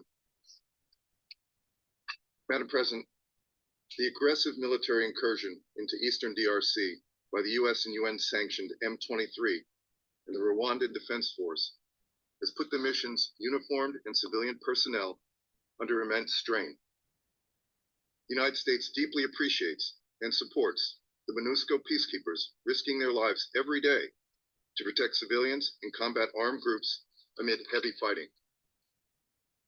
We join the UN in condemning the attack on MONUSCO positions near Sake on March 16 and wish a full recovery to the 8 injured peacekeepers.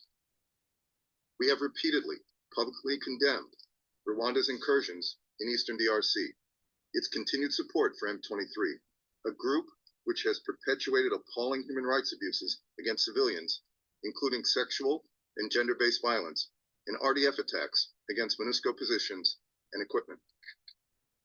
The international community's silence in the face of such brazen actions by a major participant in UN peacekeeping, no less, is equally dismaying. The UN should immediately engage the Rwandan government at the highest levels to underscore the importance of peacekeepers' safety and security. Without a change in Rwanda's behavior, it is clear the UN should reevaluate Rwanda's credibility as a constructive participant in peacekeeping. The DRC must also cease and condemn incidents, intentional and unintentional, of elements of its security forces and aligned armed actors, or so-called Wazalendo, firing on MONUSCO. It is unacceptable that MONUSCO TCCs should fear attack by their host state, which has the responsibility to ensure the safety and security of peacekeepers. Colleagues, we acknowledge that MONUSCO is stepping up to address the rising violence in Eastern DRC while simultaneously planning and executing its drawdown. MONUSCO's tireless efforts to implement its mandate and protect civilians while disengaging from South Kivu is commendable. We continue to monitor the drawdown from South Kivu, including the handover of MONUSCO's Kamanyola base to Congolese National Police in February. We remain concerned, however, about the capacity of Congolese armed forces and national police to fill the security void, especially as violence in North Kivu threatens to spill over. The United States asked that the lessons learned from the South Kivu withdrawal be fully reflected in the mid-year evaluation of the drawdown, including the implications for timing and pace of subsequent phases. This process will not be linear because conflict is not linear, and we should be prepared to make necessary adjustments. We believe the DRC government's proposal to establish a mechanism to identify and expel members of the US and UN-sanctioned FDLR armed group from Congolese territory should be seriously examined. We recognize the FDLR is a continuing threat to the Congolese people and a security threat to Urwanda that must be addressed. In addition, any violations of the UN arms embargo must be taken seriously and merit a response from the DRC Sanctions Committee. There is no military-only solution to the crisis in Eastern DRC. The United States strongly supports the efforts led by regional actors to resume the Nairobi and Luanda processes, which offer the most viable paths toward resolving this 30-year conflict. Colleagues, ultimately, peace is a political decision. The United States calls on the leaders of Rwanda and the DRC to make the decision to pursue peace for the sake of their people, the region, and the world. Thank you, Madam President. I thank the representative of United States for their statement. I now give the floor to the representative of the Republic of Korea. So iyi ndaza kwisimbuka ariko reka mbanze mvuge utuntu tubiri cyangwa dutatu. Icya mbere ni niba u Rwanda rudahinduye iyi myitwarire yarwo, bati ikigaragara nako ikitari cyo gushidikanywaho nuko tugomba kongera kwihweza niba aba ari abantu bakwiriye koko gukomeza kuba ingabo zabo zijya gucungera umutekano n'ahandi. Niba bidahindutse, without a change, ni biri clair ko tugomba kwevariwa, o UN is evariwa. Uzi impamvu ibi bintu bifite uburemere bukomeye cyane? Bifite uburemere bukomeye cyane kubera yuko Amerika niyo itanga amafaranga akayabo muri ONU kugira ngo buriya butumwa bw'amahoro bushobore gukorwa. Amerika idatanze amafaranga, kavuga ati nta mafaranga dutanga ajya mu Rwanda cyangwa se yo guha izi ngabo, niba ayo mafaranga azahabwa u Rwanda, ntabwo bashobora gufunctioninga. Mbere bana bahaga n'indege, ubu yenda Rwanda Air ko yaje bashobora kuba noneho babapakira muri Rwanda Air, ariko nabo bakabaha amafaranga, donc bakiyipakirira. Uko byaba bimeze kose biraruta Inyamerika zaje kubatwara kubera comfort yazo, nubwo ari za gisirikare of course, maintenance yazo. So bahitamo gukodesha Rwanda Air aho kugira ngo batangiza. Gusa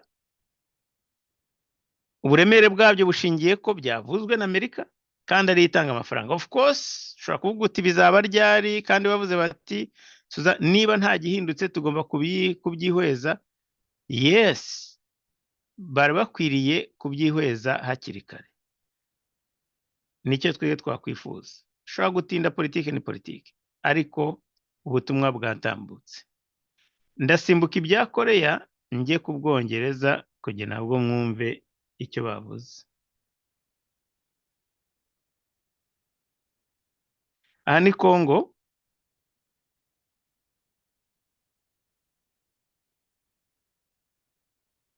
Reka yenda twumve na Kongo.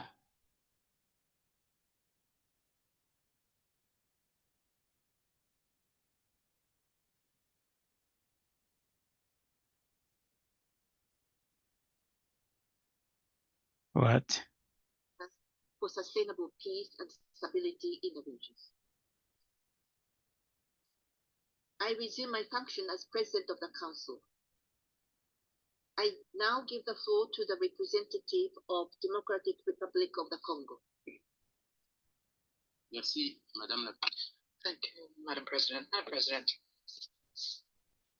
a few days till the end of your mandate as President of the Security Council. It is my pleasure and honor to congratulate you on the excellent work you have done throughout the mandate, and to tell you my delegation's happiness to see you preside over the current open briefing of Security Council on the situation in my country, the Democratic Republic of the Congo. I would like to avail myself of this opportunity as well to pay tribute to the Secretary General of the United Nations, His Excellency Antonio Guterres, for his commitment to restoring peace in my country. I also would like to finally thank Ms. Bintou Keita, the Special Representative of the Secretary General and head of MONUSCO. I thank her for her briefing, which was very informative. And I would like to welcome the virtual presence of Ms. Jackie Anna, who provided us with a very sobering description of the situation of the young people and women in the Democratic Republic of the Congo, in the wake of the aggression against the country. My delegation, Madam President, took note of the report by the Secretary General on the United Nations Stabilization Mission in the Democratic Republic of the Congo in document S/2024/251 of 21st March 24, and its contents gave rise to some comments on my part, and this includes attempts at responses to the concerns expressed by members of the Council. The political situation in my country, as is underscored in the report, was mainly dominated by the general elections and the continued international and regional efforts to reverse the spiral of insecurity in the east of the DRC. As regards the elections, I would like to use this opportunity to reiterate the gratitude of my government and the people of my country overall to the Security Council, to MONUSCO, and to partner and friendly countries who spared no efforts so as to provide us with logistical and substantial material support to make sure that the elections are successful. Furthermore, the elections took place in a calm atmosphere and within a constitutional time frame. The re-elected president, His Excellency Felix Antonio Tshisekedi Tshilombo, was inaugurated on the 20th of January 2024 after having sworn an oath of office. And as you must have seen, the establishment of the rest of institutions of the Republic are now being finalized. Madam President, now on the security issue, the worsening of the situation in the eastern part of my country also was described by the Secretary General. In fact, in paragraph 99 of his report, he says, and I quote, "I am deeply troubled by the informations according to which the property of MONUSCO was targeted by sophisticated weapons systems, and I condemn the recent series of attacks against MONUSCO positions in Goma and Sake and their surrounding areas by the forces of the government and the associated armed groups." End of quote. Without any confusion possibly here, this blame by Secretary General is expressly and exclusively addressed to the forces of the government of Rwanda, the Rwandan Defense Forces, RDF, and to the terrorists of the M23 associated with them, because it is this coalition of the axis of evil of tragic memory who launched on several occasions missiles which targeted the forces of MONUSCO in Sake, where 8 peacekeepers were wounded, and in Goma. The special feature of this report is that it clearly establishes the following. First, that Rwanda does no longer denies the presence of its army on the territory of the Democratic Republic of the Congo. 2, the forces of the Rwandan army actively participate in combat whilst using most sophisticated weapons that they have on the territory of the DRC. And 3, the Rwandan army on several occasions tested in an arrogant manner the performance of these land-air missiles newly acquired against MONUSCO helicopters and civilian airplanes at the airport in Goma. Therefore, as a judge would when faced with a known repeat offender, the Security Council has to cross the Rubicon of impunity to impose on Rwanda the sanctions which are commensurate with its criminal repeat offenses. Given this situation, the armed forces of the Democratic Republic of the Congo and the young patriotic resistant fighters of Wazalendo remain mobilized so as to defend the territorial integrity of my country until we completely restore the authority of the state over all of the areas. Madam President, at the regional level, the political and diplomatic efforts are continuing. They're being mediated by the President of Angola, His Excellency João Lourenço. Within this framework, several meetings took place, and let me just quote some from memory. The mini summit of Addis Ababa on the 16th of February 2024 in the margin of the 37th summit of the heads of state and government of the African Union. Then the bilateral meetings in Rwanda, the DRC Angola meeting and Angola Rwanda meeting respectively. muraza kumbabarira kubera ko of course Congo ifite ibibazo byinshi cyane, birakwiye ko ariyo birakwiye ko ifata umwanya munini, ariko munyemerere nshyireho za zindi zana nababwiye, cyane cyane ko iyi ngiyi Amerika yari iri more important, ariko ndabona n'ubundi yari hafi kurangiza, yenda reka tumurangize tumwumve. On the 27th of February and 11th March this year. And on the 21st of March of 2024, the ministerial meeting, the tripartite one in Luanda, amongst the 3 ministers of foreign affairs of Angola, the DRC, and Rwanda. The conclusions of this meeting were submitted to heads of state for their consideration. A second tripartite ministerial meeting will take place soon so as to prepare a tripartite meeting at the level of heads of states, and this is planned for April 2024. Whilst we are waiting for this tripartite meeting, the DRC remains determined to establish lasting peace throughout its territory. My country will not accept window dressing arrangements aimed at perpetuating insecurity and confusion, which encourages the RDF-3 coalition, encourages them to continue the shameless exploitation of strategic minerals. In the short term, the reaffirmation of the processes of Rwanda and Nairobi remains the only way of ending this situation. And this implies the cessation of hostilities, the unconditional withdrawals of the Rwandan forces from the DRC, the withdrawal of M23 from the positions they occupy, the pre-cantonment, and then the cantonment in Maniema, the continuation of the PDDR-CS program. But beyond the ongoing negotiations, my delegation would like the Council to demand that M23 lay down their weapons and join the PDDR-CS program. The return of the displaced populations is a priority given how the humanitarian situation on the ground has deteriorated.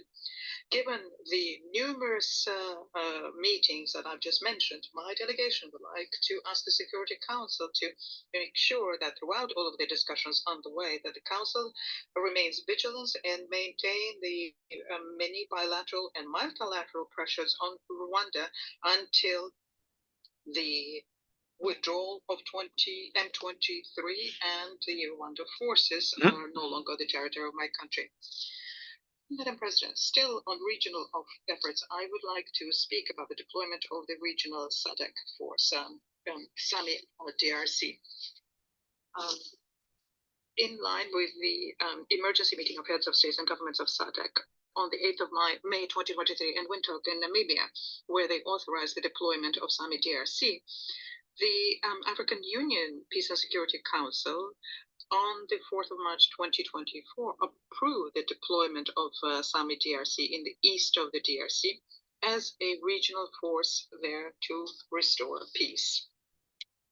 More recently, at the end of the extraordinary meeting of the Troika of the summit organ on the 23rd of March 2024, SADC reaffirmed that the deployment of SAMI DRC aims at restoring peace and security in the DRC, and to do this in line with the treaty and the protocol of the SADC has on political defense and security cooperation, and the SADC Mutual Defense Pact. This also tallies fully with the principle of subsidiarity and the principle of African solutions to African problems. Furthermore, the DRC welcomes the adoption of Resolution 2717 and 2719 of these councils. These resolutions, under them, the council provides a framework for support to regional forces, and I call on the members of the council to consider, in due course, to consider more favorably the need to provide support, more substantial support, to the regional force of SAMI DRC to help them protect civilians and consolidate the ongoing negotiation process between Rwanda and the DRC. Madam President, the humanitarian situation is untenable. The number of internally displaced is around 7 million. The people are amassed, reaching more than 250 today. The havoc caused by illegal armed groups has worsened the human rights situation and led to tremendous suffering of the civilian population. Hate speech, persecution, and ethnic cleansing targeting Congolese Tutsi communities reached unprecedented levels under the watch of the international community. With over 16,000 troops and 3 decades later, the international community continues to fail to address the root causes of the conflict and understand the complexity and history of our region. Unfortunately, any progress by MONUSCO is made in vain by the lack of political will and ownership of the DRC authorities. We cannot repeat the same wrong prescription repeatedly, expecting a different result. Madam President, the Security Council should take a clear stand on its support of dialogue and the political process of the Nairobi and Rwanda process. It should reject any support to a military solution, emboldening the DRC government and its coalition of illegal armed groups. Some of these groups are under sanction by this very council. Both options cannot coexist. The international community should avoid any exploitation of the departure of MONUSCO.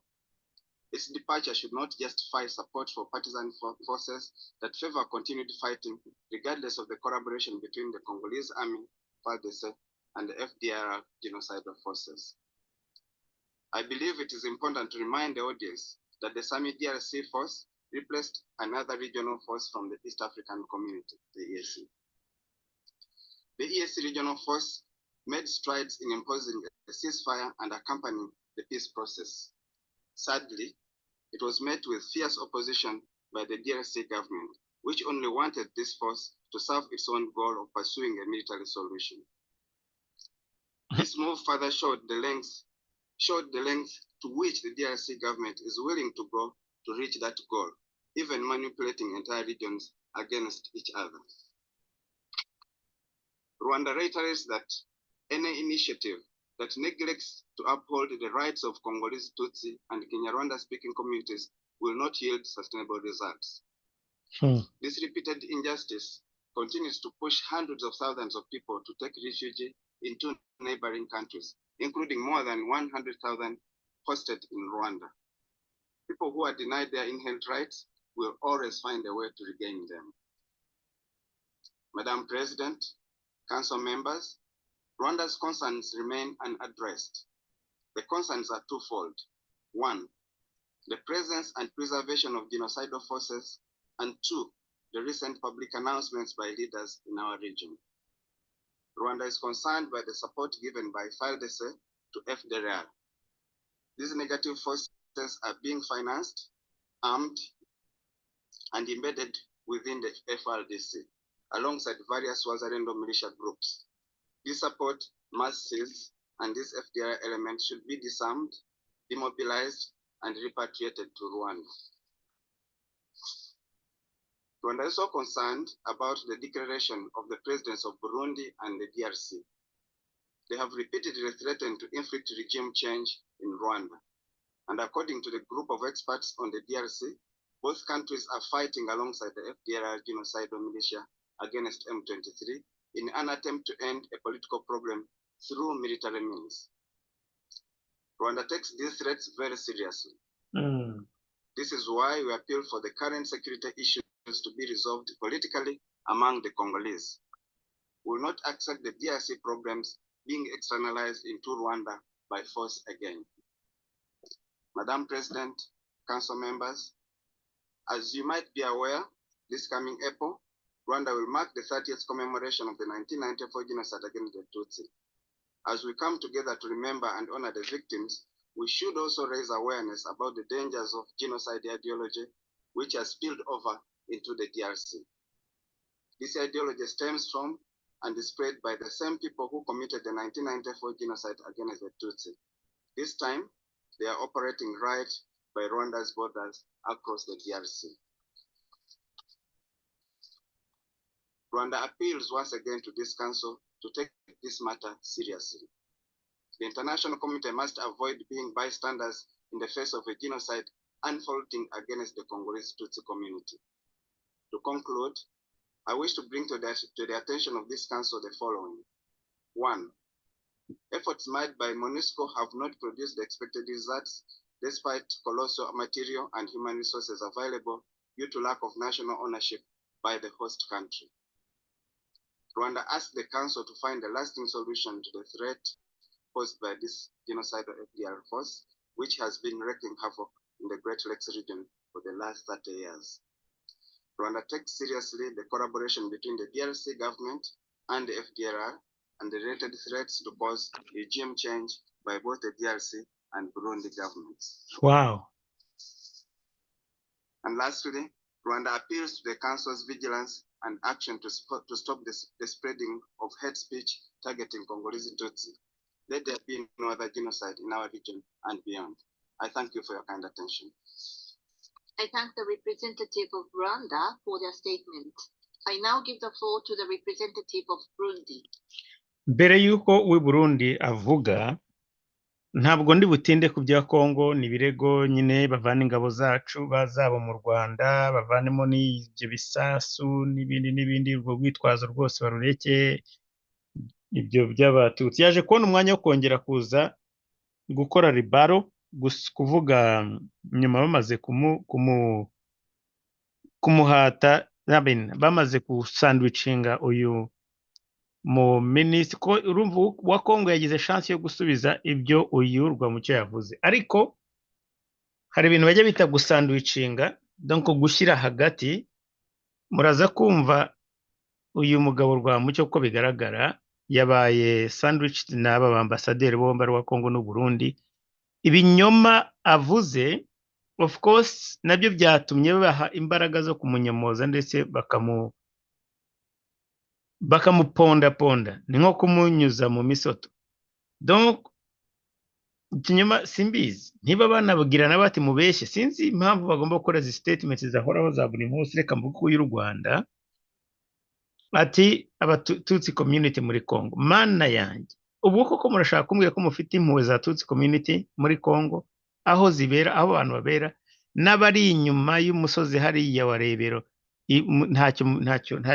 ntacyo babwiye na gito. yakoresheje so sorry, urabona ibi bintu byo izi tricks, aya matricks, izi tricks z'akagaze, biriya magambo Kagame avuga, akaba ariyo nawe akaza akayakoporora akayavuga, mu by'ukuri nubwo yaba azi ko ni ikinyoma, ariko agakoresha amagambo ye bakagenda bayasubiramo kila siku, unako buri gihe kuko baba batekereza, ariko nibakomeza kuvuga ikinyoma inshuro nyinshi kizageraho kikavuga. Ati twamaganye guha financial support uyu mutwe wa SADC uje gushaka amahoro. Of course turabizi ko umwanditsi Rwanda aranenga ngo DRC ngo kuko ngo yashakaga ko ngo EAC ngo yuko ikora imirimo ya gisirikare. Mumbwire kuza kuvuga hariya ngo bashaka ko bakora ngo military intervention, ko bakora akazi ka gisirikare ngo aho kuba ka political. None se iyo uri umusirikare kwere, iyo uri umusirikare hari yindi yo kurarega ko Kongo yanenze EAC ko itakoresheje approche ya gisirikare militaire kandi ari abasirikare, wowe ukarekomanda ko yenda bari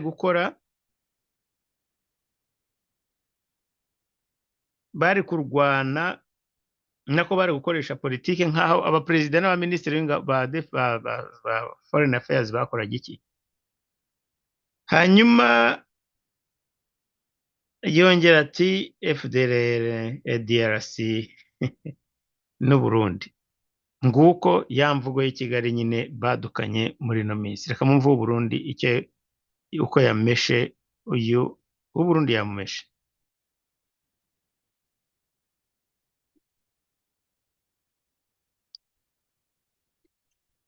Merci, Madame la. Thank you, Madam President. Madam President, I'd like to start by thanking Japan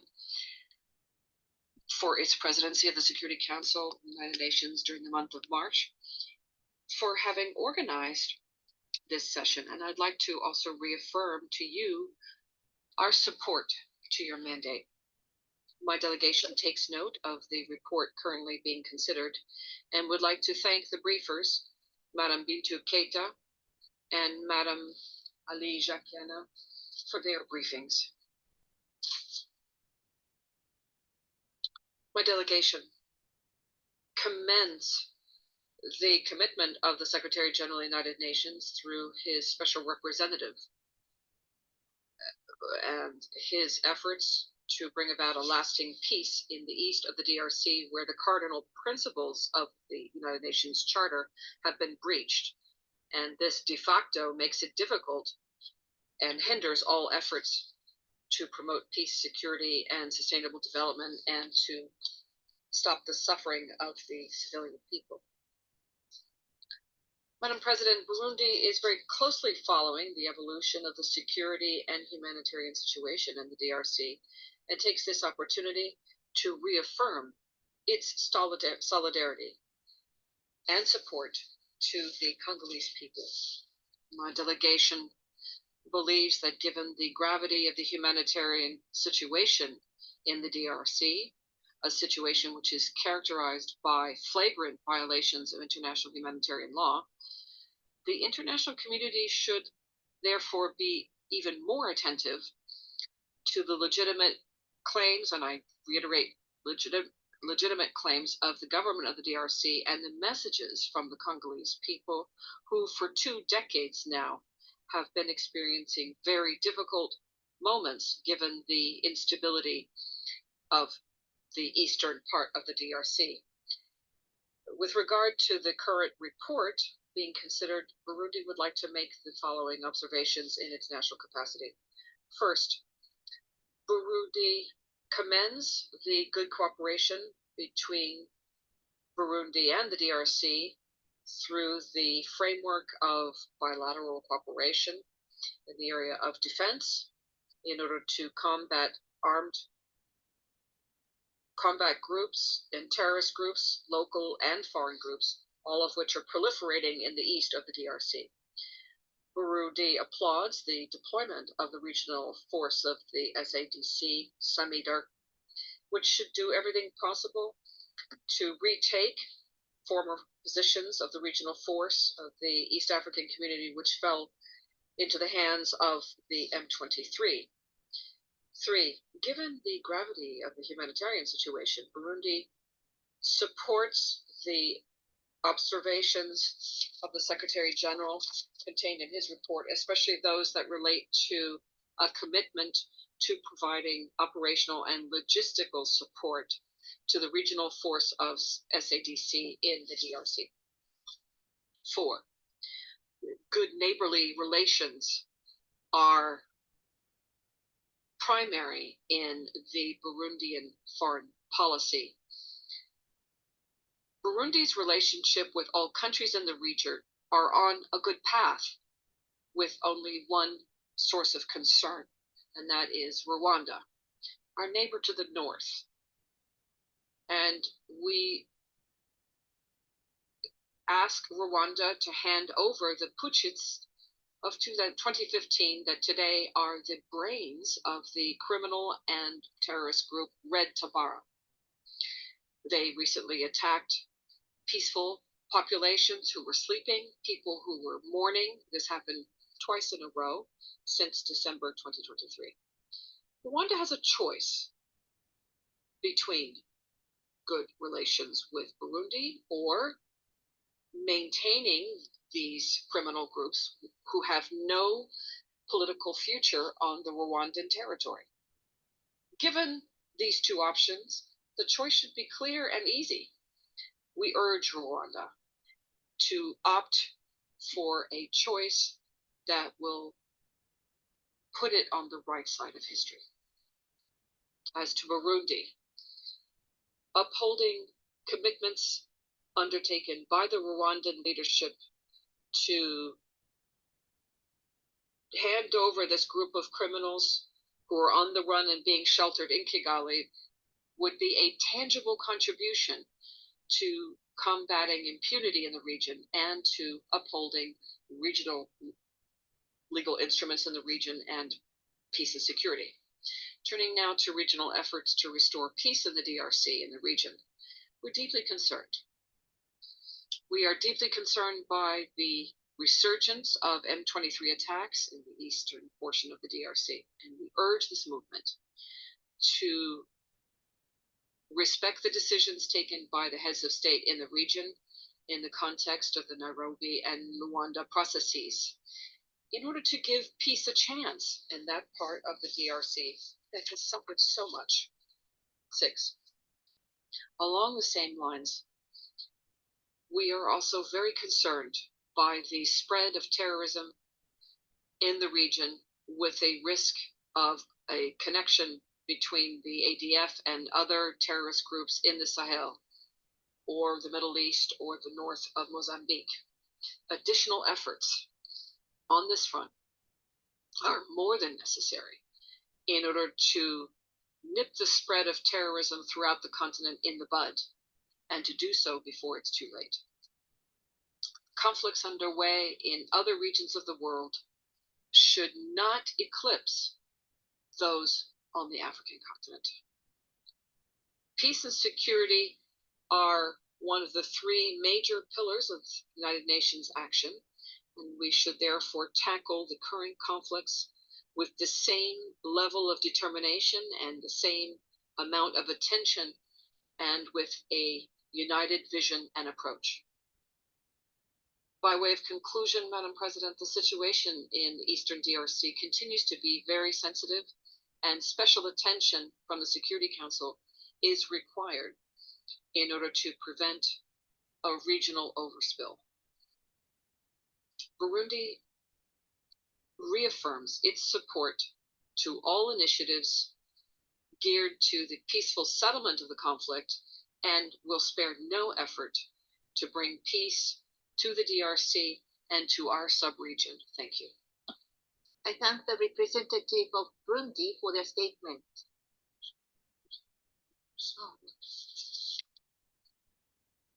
I recognize the representative of the Democratic Republic of Congo has asked for the floor to make a further statement. I give the floor. Merci beaucoup. Thank you very much, Madam President.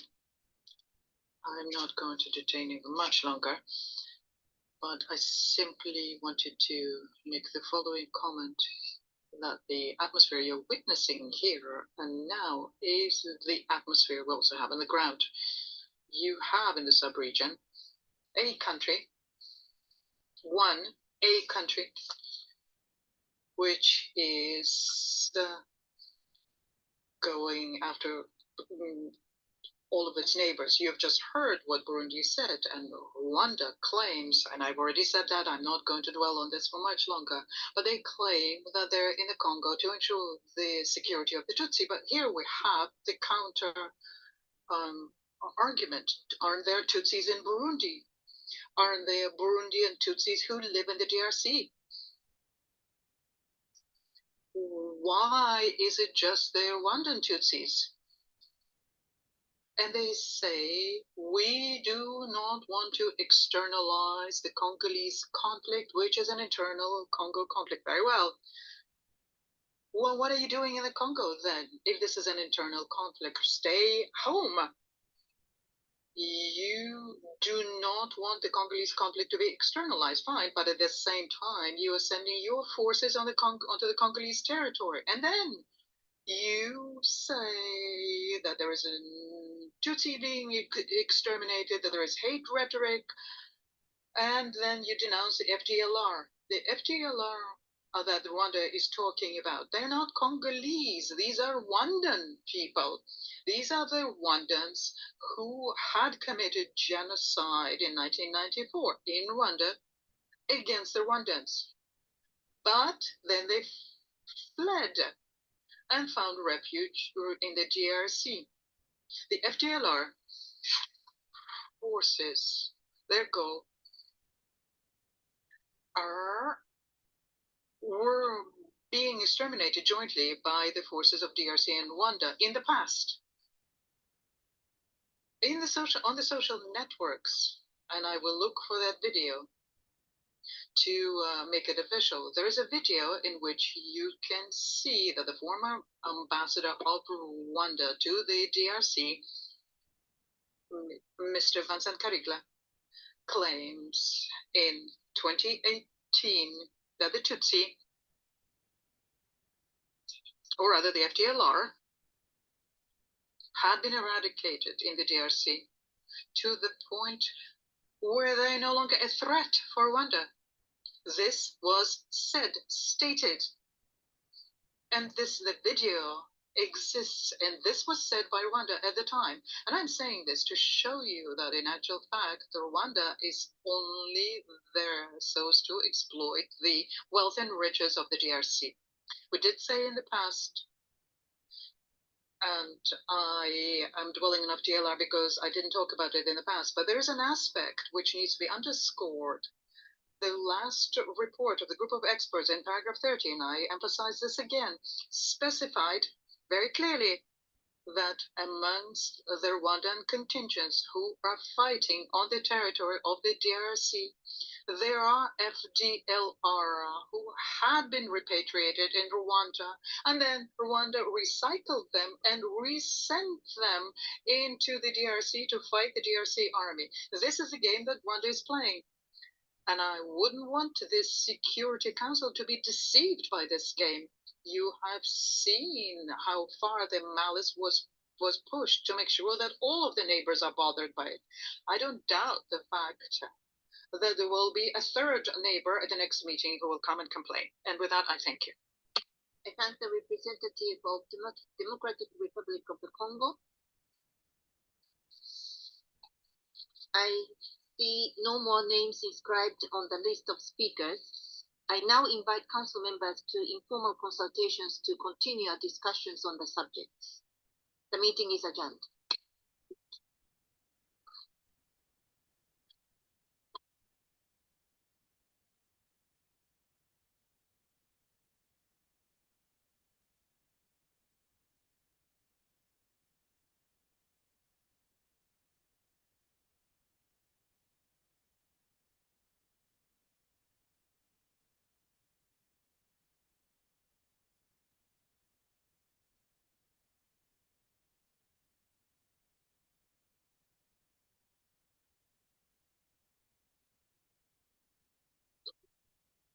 Good morning, distinguished delegates, excellencies. We are starting the event with a short video and then we'll commence. So let's watch a short video. Every year, the world generates 2.3 billion tons of municipal solid waste. Without action, by 2050, we will increase our municipal solid waste to 3.8 billion tons annually. Waste aggravates the climate crisis. Waste aggravates nature and biodiversity loss. Waste aggravates pollution. Waste comes in all forms, including plastic, food, textiles, and chemicals. But through better design, clearer economic signals, and proper management of waste, we can create a prosperous circular economy. Historic negotiations to end plastic pollution are already underway. We have the technical expertise, the drive to innovate, and the knowledge to find solutions to the waste crisis. 30th March is International Day of Zero Waste, an opportunity to achieve sustainable development, protect human health, and combat the triple planetary crisis of climate change, biodiversity loss, and pollution. Our waste, our responsibility. Together, we can beat waste pollution.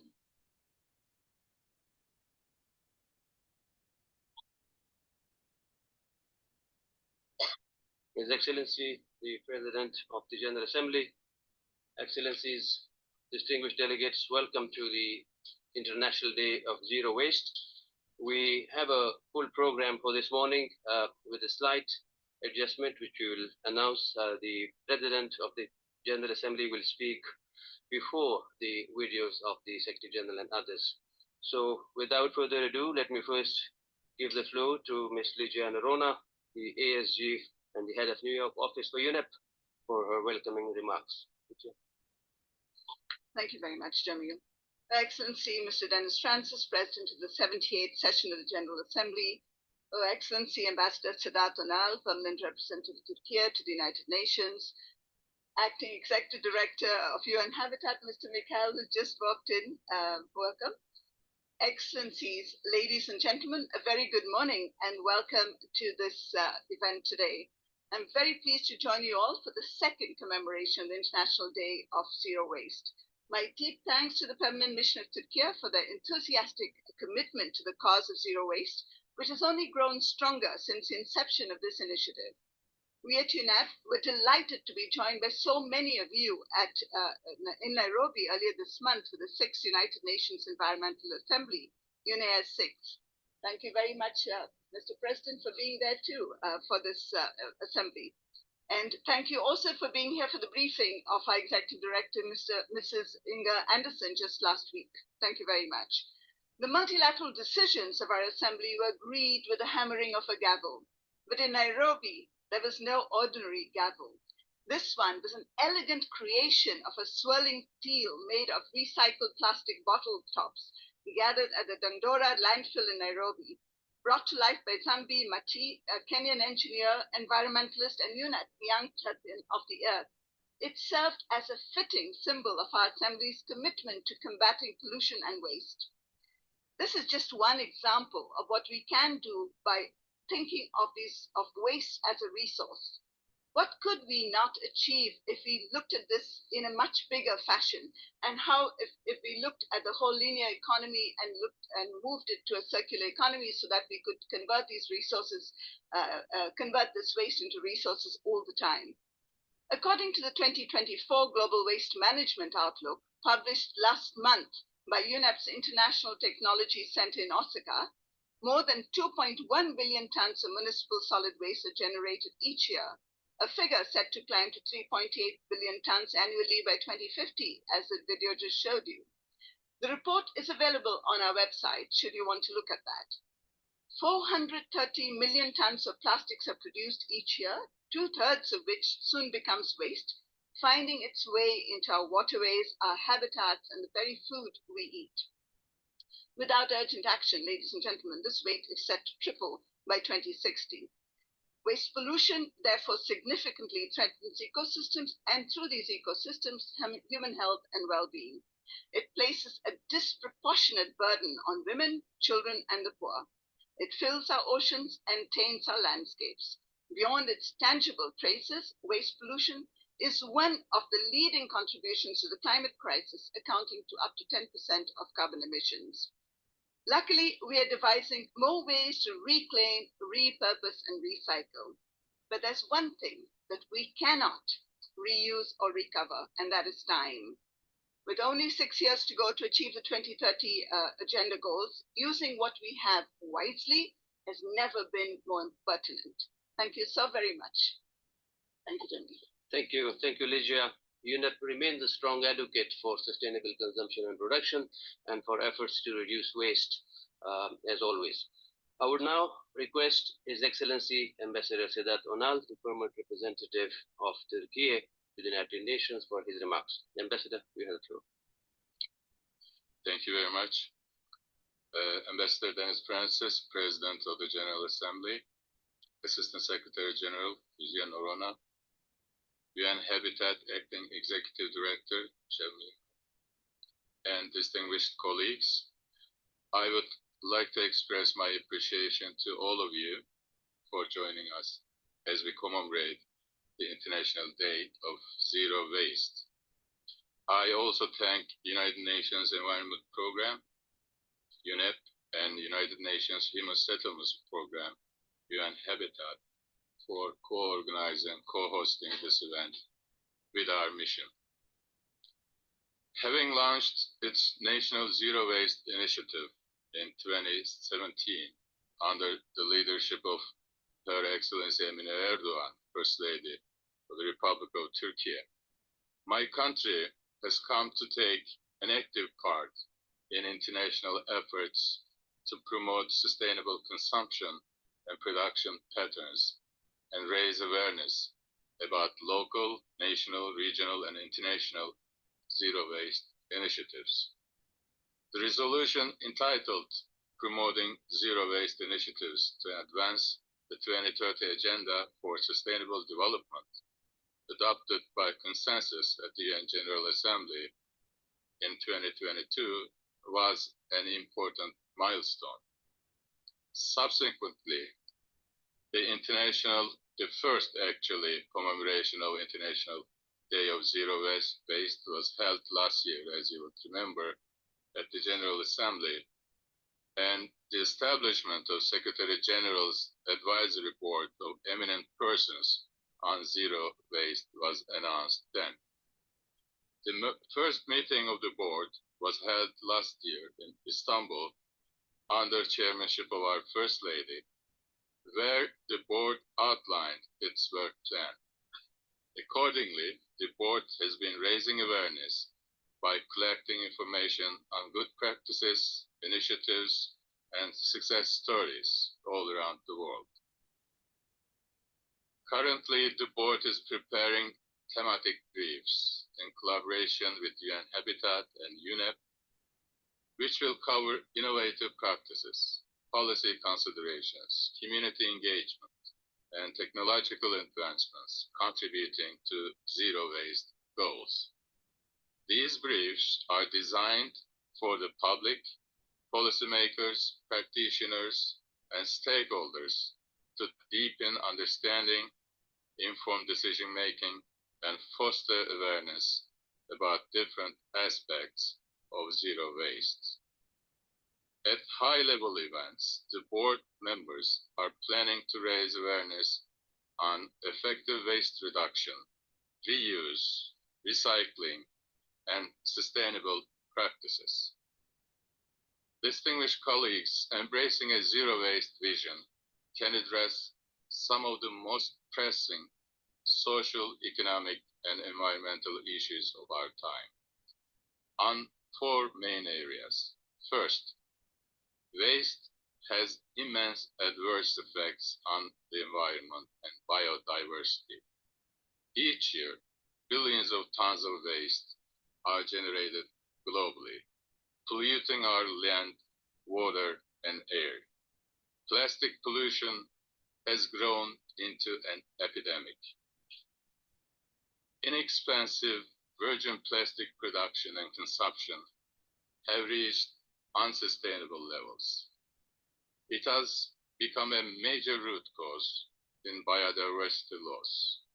Zero waste reduces environmental degradation and biodiversity loss. Second, pollution from waste is also a disturbing factor as far as climate change is concerned. 8 to 10% of global human-induced greenhouse gas emissions are emanating from open dump sites. Zero waste is one of the most effective steps in reducing greenhouse gas emissions. Third, zero waste initiatives create waste economic opportunities by transitioning to a circular economy where resources are consumed responsibly, reused, recycled, and repurposed. We can indeed reduce the amount of waste produced, minimize use of materials, spur innovation, create new jobs, and foster economic resilience. Hence, zero waste is not merely about reducing the amount of trash we produce. It is also about redefining our relationship with resources and reimagining our consumption patterns. Fourth, promoting zero waste initiatives can have a profound impact on our efforts to achieve the SDGs, particularly Goal 11, Goals 12, 13, and 14. As a matter of fact, it cuts across all the SDGs. Distinguished colleagues, Turkey has integrated zero waste approach into its 11th development plan, adopted a law on zero waste, established a zero waste information system, and launched Zero Waste Blue project. We have set up a dedicated website to increase awareness. As part of our efforts to contribute to recycling and reduce waste burden, Zero Waste Foundation was established last year in Istanbul that organizes training programs, seminars, and campaigns to promote zero waste. We welcome the growing convergence on the need to act against plastic pollution through conclusion of a new global agreement to end the plastic pollution, and we hope that this can be realized in 2024. As part of our collective efforts to find transformative solutions and develop innovative approaches in the lead-up to the summit of the future, we look forward to working with the UN and member states for the promotion and effective implementation of zero waste initiatives all around the world. Embracing the principles of zero waste is our responsibility for the future generations. Each of us has a role to play in transitioning to a zero waste society by making conscious choices in our daily lives, by consuming responsibly, reducing single-use plastics, and supporting sustainable products. We can make a real difference. In sum, there is no time to waste in the implementation of a zero waste vision. I thank you. Thank you, His Excellency, for your remarks. I now have the honor to invite His Excellency Mr. Dennis Francis, President of the General Assembly's Session 78. Mr. President.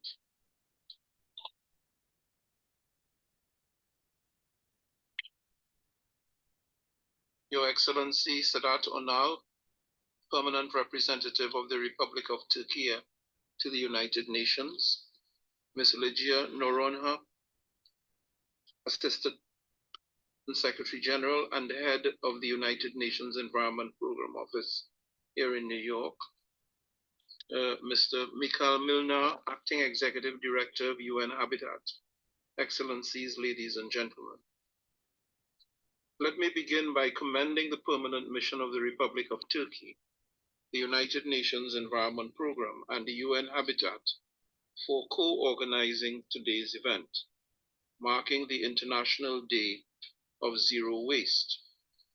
We are all deeply appreciative of your ongoing efforts to promote zero waste initiatives, contributing to the advancement of the 2030 Agenda for Sustainable Development. I think it more than appropriate to pay tribute to the distinguished First Lady of the Republic of Turkey, Ms. Emin Erdogan, the protagonist and initiator of the Zero Waste Project in her own country. It was the astounding success of that initiative which motivated the General Assembly to adopt a resolution tabled by the Republic of Turkey, declaring 30th of March as the International Day of Zero Waste. Excellencies, the numbers and trends speak for themselves in describing the situation as before the end of the year. Excellencies, Mr. Chair, in concluding, we thank UNEP, UN Habitat, and Turkey for convening today's meeting. Although we need to accelerate the achievement of all SDGs, SDG 12 remains one of the most under-addressed and lacks regular intergovernmental and multi-stakeholder discussions, such as today's meeting, that are necessary to progress on sustainable consumption and production. And finally, we wish to recall also the statement of the EU and the EU member states of 21st November 2022 that the resolution on zero waste 77/161 should not lead to duplication and does not give a mandate to the UN to create a new work track on zero waste that should be separate from or duplicate existing UN work on the sustainable management of waste and circular economy. Thank you. Thank you, EU. Let me now invite the distinguished representative of Singapore, Mr. Jetson Ton. Thank you, Chair. I thank Turkey, UNEP, and UN Habitat for hosting this year's celebration. So,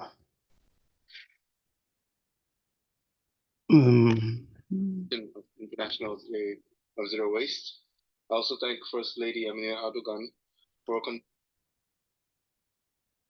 so reka nze nyigarukirize ahangaha excuse me, nyigarukirize ahangaha, ariko icyo nashakaga cyane cyane kuvuga ni kuri iyi ngiyi Burundi na Rwanda na Burundi na Congo, uburyo basandwicinze uyu w'Urwanda, uyu ambasaderi Rwamucyo w'u Rwanda. Ibinyoma byose bagiye bavuga cyangwa se ibintu yagiye avuga, basa naho mu by'ukuri nuko nta soni gusa bagira, ariko ibintu byose bagiye bamunyomoza cyangwa se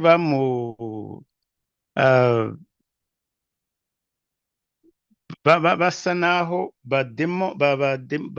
bagenda ibinyoma yavuze cyangwa se ibintu byose za allegations bahora bagarura buri munsi. Urumva mbere bavugaga Congo gusa, ubu noneho haje n'u Burundi obviously, na mbere na Congo nayo ubwayo yari yarabananiye kubera ko bo babakubitisha facts, bo bakazana izi statements za buri munsi bagenda bavuga gusa ko ari ba Rwandophone, FDLR, ibyo byose kandi mwagiye mwumva ko bagiye bamubwira bati mwagiye ba FDLR nabo twagiye twohereza, mwagiye mwongera mukabasubiza mu Rwanda. So ibi byose rero bikaba ari of course u Rwanda rwo ntabwo ikinyoma cyabo cyangwa se isoni ntazo bagira, kubera ko nubwo bazi ko nubwo UN ubwayo ariyo yakoze ayo maraporo yayakoze, ikaba ari nayo iyashyira ahagaragara ikavuga n'abo bantu abo ba FDLR bagiye basubizwayo bo barakomeza n'ubundi barakomeza bakaza bakabivugira imbere y'inteko ya UN kandi bazi ko nayo maraporo aribo bayakoze yuko ibyo binyoma byose bafite raporo zibinyomoza kandi ndetse kuri iyo nteko yabikoze ari nayo n'ubundi bongera bakabwira ibyo binyoma. Jewe mbona nta nubwo nzi ikintu umuntu yavuga ku bijyanye cyane cyane no kuguma bavuga imvugo imwe cyangwa se ibintu bimwe nka rusake kandi bazi neza ko bamaze gutahurwa nuko nyine nta kimwaro kandi byose bazi nyine yuko nta n'ingaruka rimwe na rimwe binagira ariko isoni ntizica. So biriya bintu byo kuvuga ngo bya Kongo yageze aho agahindura akababwira ati ese kubera iki ari mwebwe gusa abo muri Kongo ko abatutsi ntabwo bari hariya honyine gusa bari n'ahandi henshi cyane, kuki abangaba banyu aribo abo b'u Rwanda ariho hari ikibazo gusa abo bavuye muri Kongo ati ni Burundi hari abatutsi. Birababaje cyane umugani ni ukubera ko nta soni ingabo nako abantu ba Kagame bagira, ariko ubundi iki cyagombye kuba ari isomo babonye ndetse bagombye kuba baravanye mu isomo ku buryo ibi binyoma bavuga bwabyo bagombye kuba barageze bakavuga bati natwe mu by'ukuri tumaze kwiha rubanda, tumaze kugaragaza yuko ntabwo dufite sinzi ukuntu nabyita ntabwo tugifite umugayo, tuvuga n'importe quoi ibyo ari byo byose gusa kugira ngo tunezeze uwadutumye. Ariko tekereza UN buri kwezi ifite amaraporo n'amaraporo n'amaraporo. Ubu rero hari raporo y'aba expert of course nayo azaza avuga ashinja u Rwanda, baravuga ko iyi nama izakurikirwa n'iya sanction. Nanjye ntabwo mfite icyizere gikomeye cyane, ntabwo mfite icyizere gikomeye cyane yuko ntabwo mfite icyizere gikomeye cyane ko yenda hari ibintu bazakora birimo byo kuvuga ngo bazafatira u Rwanda sanction, ariko c'est possible, nabyo c'est possible ko aho bigeze nabyo bishoboka, aho bigeze naho birashoboka. So nge rero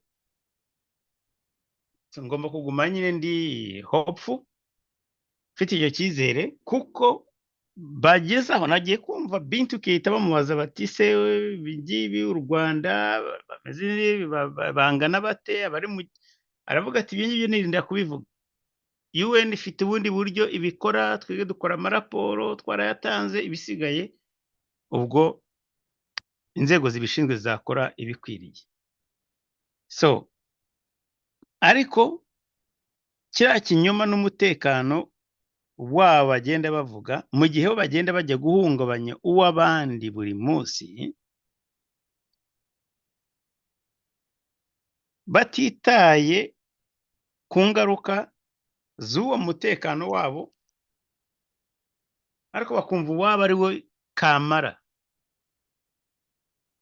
Ndibaza ko ubu ngubu cyakora kubera ko nababwiye ni murebe mbere hari u Rwanda gusa na Kongo, ubu noneho ruravuga rugasubizwa na Kongo, rugasubizwa n'u Burundi, yewe rugazasubizwa mu Misiri imbere, Tanzania, South Africa, abo bose bazajya bafata ijambo niba ayo mahirwe yenda Kagame azagira ko icyo gihe cyose kizagera.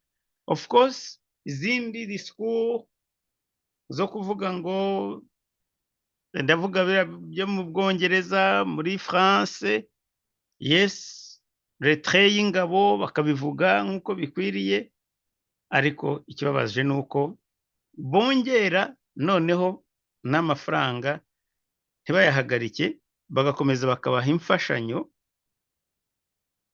kandi bazi ko ari bwo buryo Kagame ashobora gukomeza kurwana izo ntambara. Baramutse bamwambuye ayo mafaranga cyangwa se nta mafaranga bamuhaye, barabizi neza ko nta handi hantu akura byahita bimurangirana aka kanya. Reka rero ndibaza ko ubu ibyinshi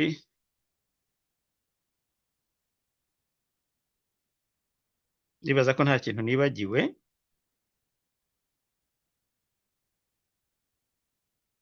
Ndibaza nta kintu nibagiwe. Reka muze kumbabarira, muze kumbabarira ahangaha, yenda nzi ko nshobora gusoma ubutumwa bwanyu mwese, ariko reka nze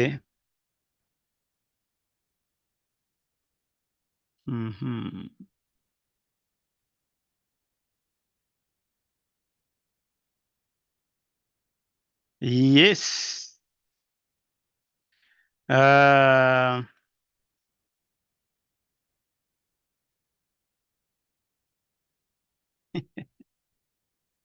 Ni BCBC Luvantima, reka mpere kuri message yawe, ndagusuhuje cyane. Na blessed ushaka kuvuga ko nta FDL muri Congo. Ngiye ntabwo navuze ko itariyo, by the way. Navuze ko ibyo rwitwazo nose iri muri Congo ikavanaho yuko muyikoresha, mufite abandi mukoresha nabo ba FDLR, none Congo ko yemera ko ihagarika imikoranire na FDL, wowe ubwo bisobanura usibye. Ntabwo nigeze mvuga ko FDL itaba muri Congo, ntabwo nigeze mbivuga, nta nubwo mbivuga. Ndavuga gusa ko nta nubwo aricyo kintu cyabajyanye muri Congo mwebwe, nta nubwo kandi ari ikibazo ku Rwanda, ku mutekano w'u Rwanda, ntabwo ari a threat nubwo etaziniye bivuze. Of course ntabwo jewe, nta nubwo rega nzi n'ahantu na hamwe bigeze bavuga ko FDL yateye mu Rwanda.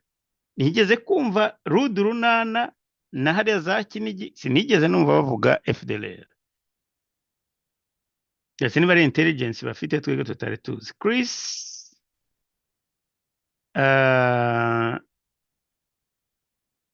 ngo ya foto ni ya kera cyane, none nige wayitanze se? Nige wayitanze ko je nababwiye ibyo umuvugizi wa Congo yavuze, ubu nigewe kweli. Billy Kengi ni Rwabuze Isoni MM, mbona topic yahindutse, can we go back to DRC? Hari c'est vrai que abantu bari bavuze muri sequence za hari abavuze mbere nk'iya Bintu Keita nashaka gukora, ariko ndabona iyi video imaze umwaka itangiye. Video imaze ngo umwaka itangiye, so niyo mpamvu ntanayikase ubwayo ngahita nkoresha YouTube yabo. Gerard Nzabonimpa, ibidukikije nabyo biratureba, oya nta kigenda. Beza nawe uti nakubwiye nakubwiye Hutu Tutsi, wowe ubisubiyemo kuki? uti wowe ubisubiyemo kuki? Naho Hamza, FDL ntibaho, n'umutaka wa kaga rwarakabije ari mu Rwanda. Of course Dominique Wajambo, ibi turimo kureba ntabwo biteganyijwe mu kiganiro ngo nasinzire bura. Beza ndabasuhuje, ni ukuri ijuru rizabona bake, ikibazo nyamukuru tugica ku ruhande, kuki dukwepa ikibazo? Urugero abo mwita abanyamurenge bava mu Bisesero ku Kibuye, abandi bose nibyo koko.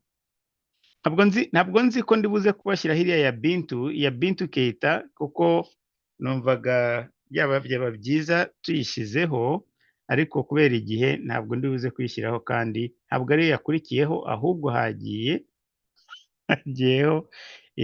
biriya bya environment.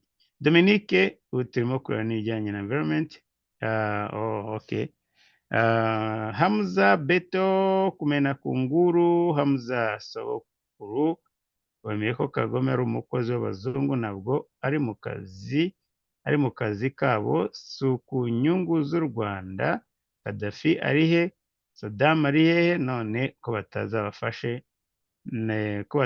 ngo babafashe no gufata Goma, nkabona bafasha Beto. Kawunga no muri aka ngirwakanama wagira ngo bafite ibivumvuri mu mitwe yabo, nta n'umwe ushobora guhagarika ubu bucucu koko.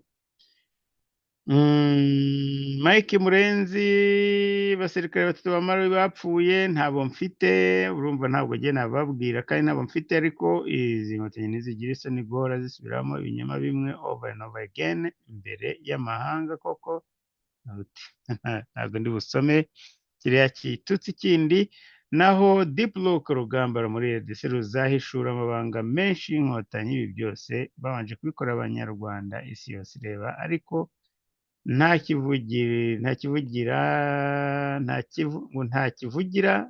n'utwumva. Ingaruka zabyo Kagame akora muzitege ni mbi cyane ku banyarwanda byanze bikunze. Mu by'ukuri uti Gisegeti ni mushya kuri iyi ntebe, ubwo yasanze undi yarabaye perezida w'akarere kose, ashizweho n'abazungu, kandi uyu Kagame ntiyakoreye abazungu nabi. Rero mwitonde, igihe kiraje. Generale ni wowe bla bla bla Sogokuru, nagukomera cyane. Uti ndabona ibintu bitoroshye muvandimwe, ni ugusenga no gusenga Imana yo mu ijuru igatabara. Ndameranya nawe Zuberi. U Rwanda ibicuruza byabo birakashe bya jenoside batwaye DRC. Uyu nguyu rwose sinzi, ariko nk'ubu muba murakajwe n'iki nkawe? ubu urakajwe n'iki? ESN y'irwana DRC ibyo uvuga ni ukujijisha. uwo ni Jerome Kamugisha. Sinagutinza iminsi ngo ubone ko irangiza gahunda yayo for finishing the job nk'uko yabikoze mu Rwanda muri 1990 kugera 1994. Naho on top utigwa kanishyizeho imbaraga ko nta baseka bafatwa cyangwa bagapfa ba RDF niba bari ku rugamba. Ibyo nabyo byaba ari ubuswa, njye ntabyo nahakana cyangwa mbyemeze kuko ntabyo nzi, naho mbanza umutima. Kize FDLR za Kagame zimaze gutera iseseme. Naho Generale Motomoto tinga bambwira umuntu nkawe bafatiwe hehe?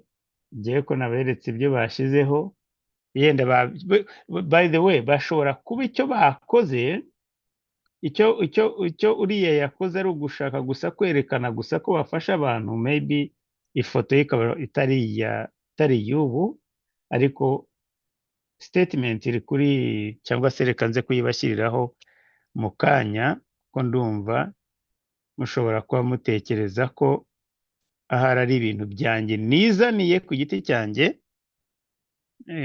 Njike Kayiko, ubu dore mutangiye gutekereza ko ari jyewe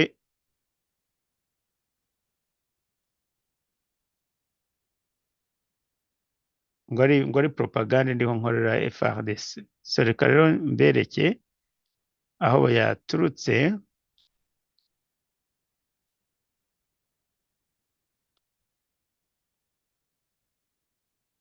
None se ubu ibi ngibi ni jyewe, ibi ni jyewe wabyanditse?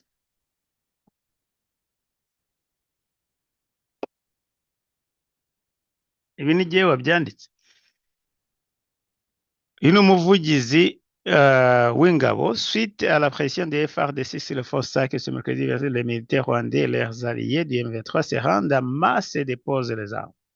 Ntabwo yavuze ko yenda niba by'ifoto, ariko niyo bapostinze babikoraho reference. Nababwiye ko ari uyu Colonel Njike werekanye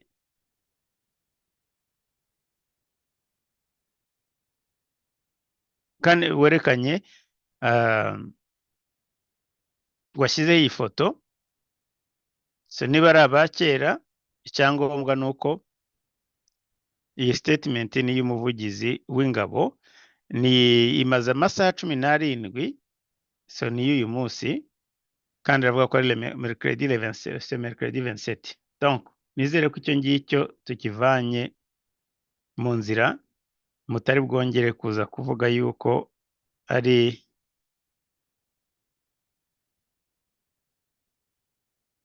ntago muza kongera kuvuga ko yenda ari jyewe wabihimbye nk'uko murimo kubivuga. Chantal Komero Brice Ruzibiza bonjour, Kadoza Bibo Oze umeisha. Hey, erega Amerika US niyo itarafata Kagame ngo imwihanize, nibyo? Ku ruhande rumwe yes. Uwa jambo likes zingana na 6.3 kwijana. Wowe uzi n'imibare mon frère, uzi n'imibare rwose. Andre Kagwa, no, sorry.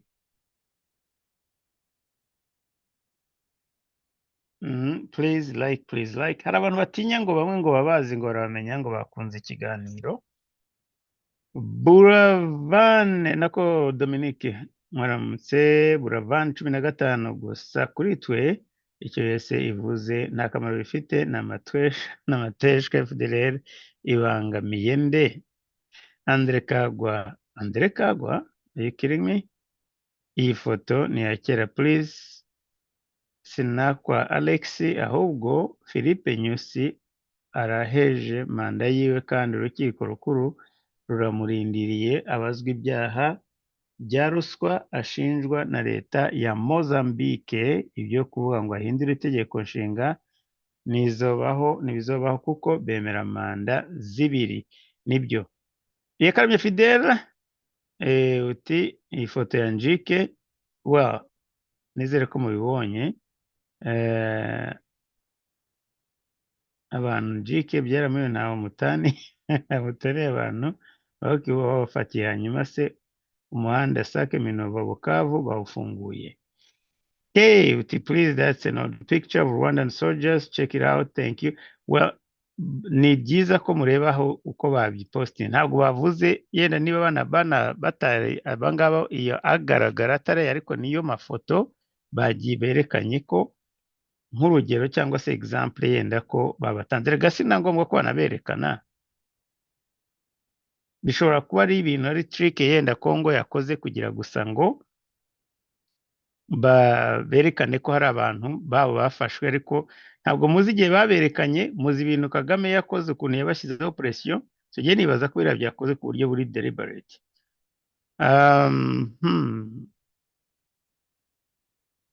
Bedie Conan sinzi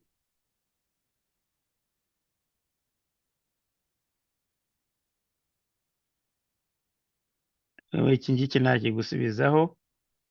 Ben Zungu wallahi 18 years.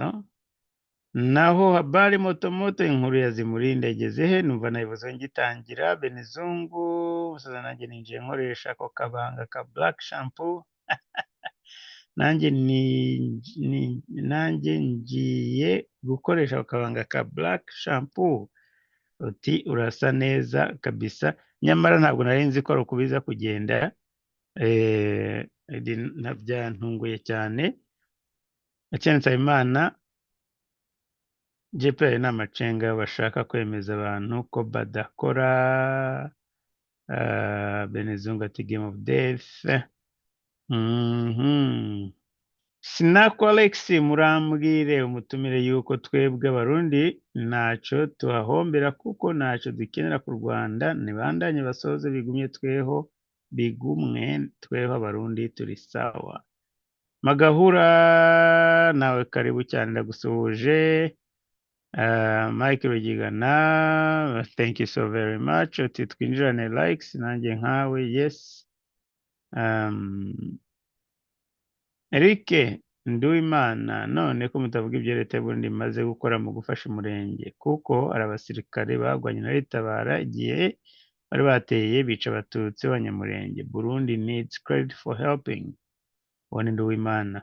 Naho ndi umunyamurenge dushimije Jean Paul JP na Nkomanyota ku bwitange bwanyu. Merci. Tony Seba Jean duhora tugushimira ku makuru ukora dushakira. Ketara Mfizi Ndende Kabisana na Bwana Manyota Biophysics. Thank you. Shingirankabo Jean Claude cyangwa Claude uti mwaramutse neza frère, turabashimiye cyane ku biganiro mukomeza kuduha. I Bujumbura turaho komere cyane Singirankabo. Papa JJ Fox Zolax zirihe muzihe JP ntacyo bibatwara. Merci Papa JJ. Naho Odile nanjye ndagusuhuje uti wateye kanta wa maybe Pax Universalis cyakora mbabwire ibintu Kaga ari kudukorera birababaje. Irebye abajene bari mu gisoda bari kubapfira batagejeje no ku myaka 25 kandi ntibirarangira. Sagitana ndagusuhuje. John Ndunga mahoro nawe. Ngabo Michael ingabo za Kongo za humbye RDF basigaye bamanika amaboko ese bariya ntacyo bibwiye rupfu Kagame. Of course not. Ngo za ngabo zitwaye isezerano zabazifatiye ku rugamba, ariko niko amakuru avuga ndetse ngo ari nyinshi rwose. Change Revolution namwe Leodomir Papa JJ Ngabo Michael, reka rero mbese mbashimire mwagize uruhare muri iki kiganiro. Turi kumwe. Iyi statement ya Bintu nzagerageza kureba nidusanga ari ngombwa tuzayikoreshe ejo. Ntabwo ni raporo nini yakoze, nshobora no kuba nayibakorera summary noneho ejo tukazayiganiraho gatoya ariko ariko ni ngombwa ko nzayikoraho ka commentaire gatoya. Ni raporo ifite page 20 ariko yari yayikoze muri summary ahangaha. Yari yayikoze muri summary ariho atanga raporo ahangaha muri UN. So nashaka kugira ngo nze kwibashyira ariko ndabona itigeze yapiringa. So murakoze cyane rero bavandimwe twari kumwe kuri uyu mugoroba. Mugire ibihe byiza. Please.